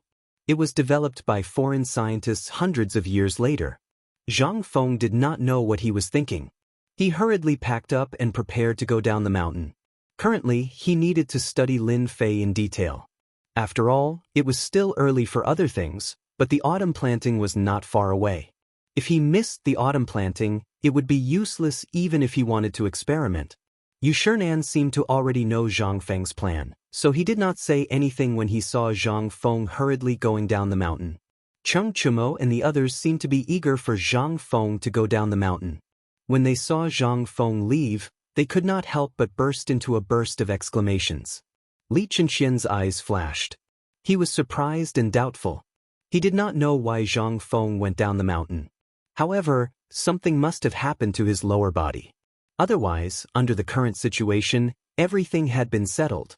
Why would Zhang Feng go down the mountain? This obviously didn't make sense. At this time, although not many people knew about the phosphate fertilizer on the mountain, Li Qianxian's men knew a little about Lin Fei's miraculous abilities. However, they still kept a respectful distance from this matter. No one dared to touch this thing. After all, Niu Jinda's example had already made many people's hair stand on end. Who would dare to touch this thing? On the other side, Fang Xianling was restless at home. Fang Yai had also entered Chang and university a month ago. But this was not what he wanted. Every father would think about their son's future. Since the last time he saw Lu Jianhu's broken leg and the performance of Niu Jinda and the others, Fang Xuanling's heart began to feel a little alive. After all, because of the emperor's order, he stayed in Chang and to deal with the aftermath. But now, Fang Xianling rarely participated in it. He had entered Chang and university a month ago. However, after seeing the scene at Zhangfeng Courtyard and the Mid-Autumn Festival Poetry Meet, as well as the scene at White Deer College's opening ceremony, Feng Chuanlin's heart was already somewhat unable to hold back. In addition, during the Mid-Autumn Festival night, Fang Xianling and his wife had shown their desire. As a cabinet minister, how could Fang Xianling not know? For example, right now. It was rare that the emperor did not go to court today. It was rumored that he had gone to White Deer College. Fang Xianlin was preparing to go to work after breakfast, which was rare. However, at the dining table he had heard his wife and Fang Yai's wife's strange words. How could he not know what his son was thinking? After all, Qing Yaojin and the others had been showing off in front of others every day, especially after the Mid-Autumn Festival Poetry Meet. How could Fang Xuanling's family not complain? After the meal, in Fang Xuanling's study room, Fang Yai stood in front of Fang Xianling unhappily. Fang Xianling asked, "Do you want to enter White Deer College?" Fang Yai answered without even thinking. Looking at Fang Yai's burning gaze, Fang Xianling felt a little conflicted. He didn't know if he should wait and beg the emperor, or go directly to Chang and university to talk about it, or go directly to Zhangfeng. However, after thinking about it, Fang Xianling sighed secretly and hurriedly left the room. Fang Yai saw this and hurriedly asked, "Father, where are you going?" Fang Xianling didn't even turn his head as he said indifferently, "To the pub." Although he knew that he wouldn't be able to see Zhang Feng if he went to the pub, Fang Xianling didn't intend to see Zhang Feng now. He wanted to find a place to calm down and think about how to deal with this matter. After all, if he went to beg Zhang Feng now, he would feel a little embarrassed. Chapter 1239. Yu Lai Restaurant had been deserted for a long time. On the mottled golden signboard, there were spots of black paint and traces of falling off, but there was not a single spider web on it. There was not even a single leaf on the steps at the door. Although it was already autumn, half of the dead leaves on the crooked tree at the door of Zhang Feng's restaurant had already fallen off. It was clear that someone had meticulously cleaned this place. Even the door of Zhang Feng's restaurant was not locked. But even so, it seemed that the woman had not opened half of the door for a long time. There was no trace of being opened at the connection between the ground and the wooden door. Tang Huifang had returned to her usual peaceful state. It was not midnight yet. However, on the streets, there were already many merchants selling goods. Most of them were selling farming tools, such as adjustments made of bamboo, bundles of hose in a row, flat machines, wicker baskets, and other farming tools. They were yelling along the streets for sale. Even the snack stall that hadn't been seen for a long time was here. It was bustling with activity on the side of the street. At this time, it was raining, and the basketball court was also filled with many old and young people. Some were Xianxia Huaoliang Ma, and some were off the court. They were cursing and pointing at the people who were playing basketball on the court. Looking at this peaceful scene, Zhang Feng could not help but be slightly intoxicated. Was this still the original Tongwei port? Was this still the original Chang and city? Due to the addition of modern elements, Zhang Feng suddenly felt that the things in his memory had begun to subtly integrate with the lobby. He did not know whether it was right or not, but he had done it. He did not regret it. After all, the progress of the era needed to be made step by step. Since he had been through time travel for such a long time, if he did not do something, he would really be sorry for his knowledge. Zhang Feng knew very well that it was better to change the era than to change himself. His change was nothing, but if he could make the entire era move forward with him, then he would have really done something. After all, in this slave society, there were many things that Zhang Feng could not understand. For example, instead of using toilet paper to go to the toilet, they used bamboo chips or the black cloth that the Black Knights used to wipe themselves. This made Zhang Feng somewhat crazy and want to beat someone up. But with white paper, the cooperatives and other things he created, and the slow popularization of medical knowledge and other things, Zhang Feng suddenly felt that the Tang dynasty seemed to be not bad. At least compared with the hypocritical later generations, there was more peace and tranquility here, and there was no intrigue. Zhang Feng took a deep breath and pushed open the door of the tavern. Perhaps he had not returned to the tavern for half a month, but when he pushed open the door, he was surprised to find that there was not a trace of dust on the tables and chairs in the tavern. This made Zhang Feng a little stunned. Originally, he thought that when he opened the door, the place would be full of mice and the musty smell, which would be enough for him to clean up for half a day. But he did not expect this scene. Zhang Feng shook his head with a wry smile and looked at a few children outside the door. When the children saw Zhang Feng looking at them, they laughed mischievously before dispersing in an uproar. Needless to say, all of this was done by these children. The government had new rules. He did not know whether these things were done by their adults or by these children's own initiative. Zhang Feng was willing to believe that it was the latter. Without thinking too much, Zhang Feng got angry and started a fire that had not been lit for a long time. After cleaning the stove, teapot, stove, and other things, he slowly took out a jar of wine from the cellar and drank it slowly. At this time, someone gently knocked on the door of the tavern. Zhang Fengyu reluctantly continued to drink, but the person at the door seemed to be waiting. After waiting for a while, there was no sound from outside. Instead, there was a soft sigh. Zhang Fengyu couldn't help but take a deep breath when he heard that sigh. Because this voice was familiar to Zhang Feng, he could not help but put down his wine cup and open the door. When the door opened, Zhang Feng could not help but be stunned. He saw a white-haired old man wearing a gray robe at the door. He had just turned around and was about to leave. Zhang Feng was not unfamiliar with this person. In fact, he was a little familiar. This person was Feng Xianling. Zhang Feng could not help but ask in surprise, Old Feng, why are you here? We haven't seen each other for half a month. Oh right, why didn't you go to the mid-autumn poetry meet? Also, I remember sending you Valentine's Day when I opened the door. Why didn't I see you? All right, old Chen and old Sun, how are they? I haven't seen them during this time. What have you been busy with? Feng Xianling did not expect to see Zhang Feng here again. He asked in surprise, shouldn't you be at the academy at this time? Why did you go down the mountain? The two could not help but be stunned at the same time. Then they smiled faintly. Zhang Feng hurriedly led Feng Xianling into the tavern and poured him a cup of wine. Looking at Feng Xianling's worried face, he could not help but ask, did something happen recently? Otherwise, why haven't I seen you all this time?